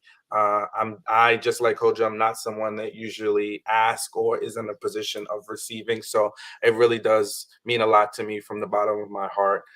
For anyone that sent anyone or even just sent a kind word of prayer. I truly appreciate it. Back to you, Coach. Appreciate it, Sean. Thank you as well. Hey, ladies, if you're in New York and you wear kitten heels, Sean is your man. Okay, bake him a good meal and bring it over to him. Okay, the little kitten heels that he like. He like little kitten heels. No kitten heels, bro. What are you talking about? Stilettos, Negro. Get out of here. I'm sorry, I couldn't help myself. It's Ugg season. It's Ugg season. Y'all could come up with the Uggs. No, Sean wants to see heels. Okay, Sean wants to see heels even in the dead of the winter. They could come up with the over Uggs. late They gotta night. switch. If you're coming over late night, you could come in the Uggs. You can come in the Uggs, but you gotta switch to the heels. Uggs, a little leggings. Sean wants to see the Pack the heels with you. Oh my days. If we go out, that's a different story. Don't be going outside embarrassing my friend in the Uggs, but you can come in the house with the Uggs. Can they do the Tim? Can they do the Tim heels right now? Those are cute. I think that's sexy. At a point, they can do Air Jordan heels at this point.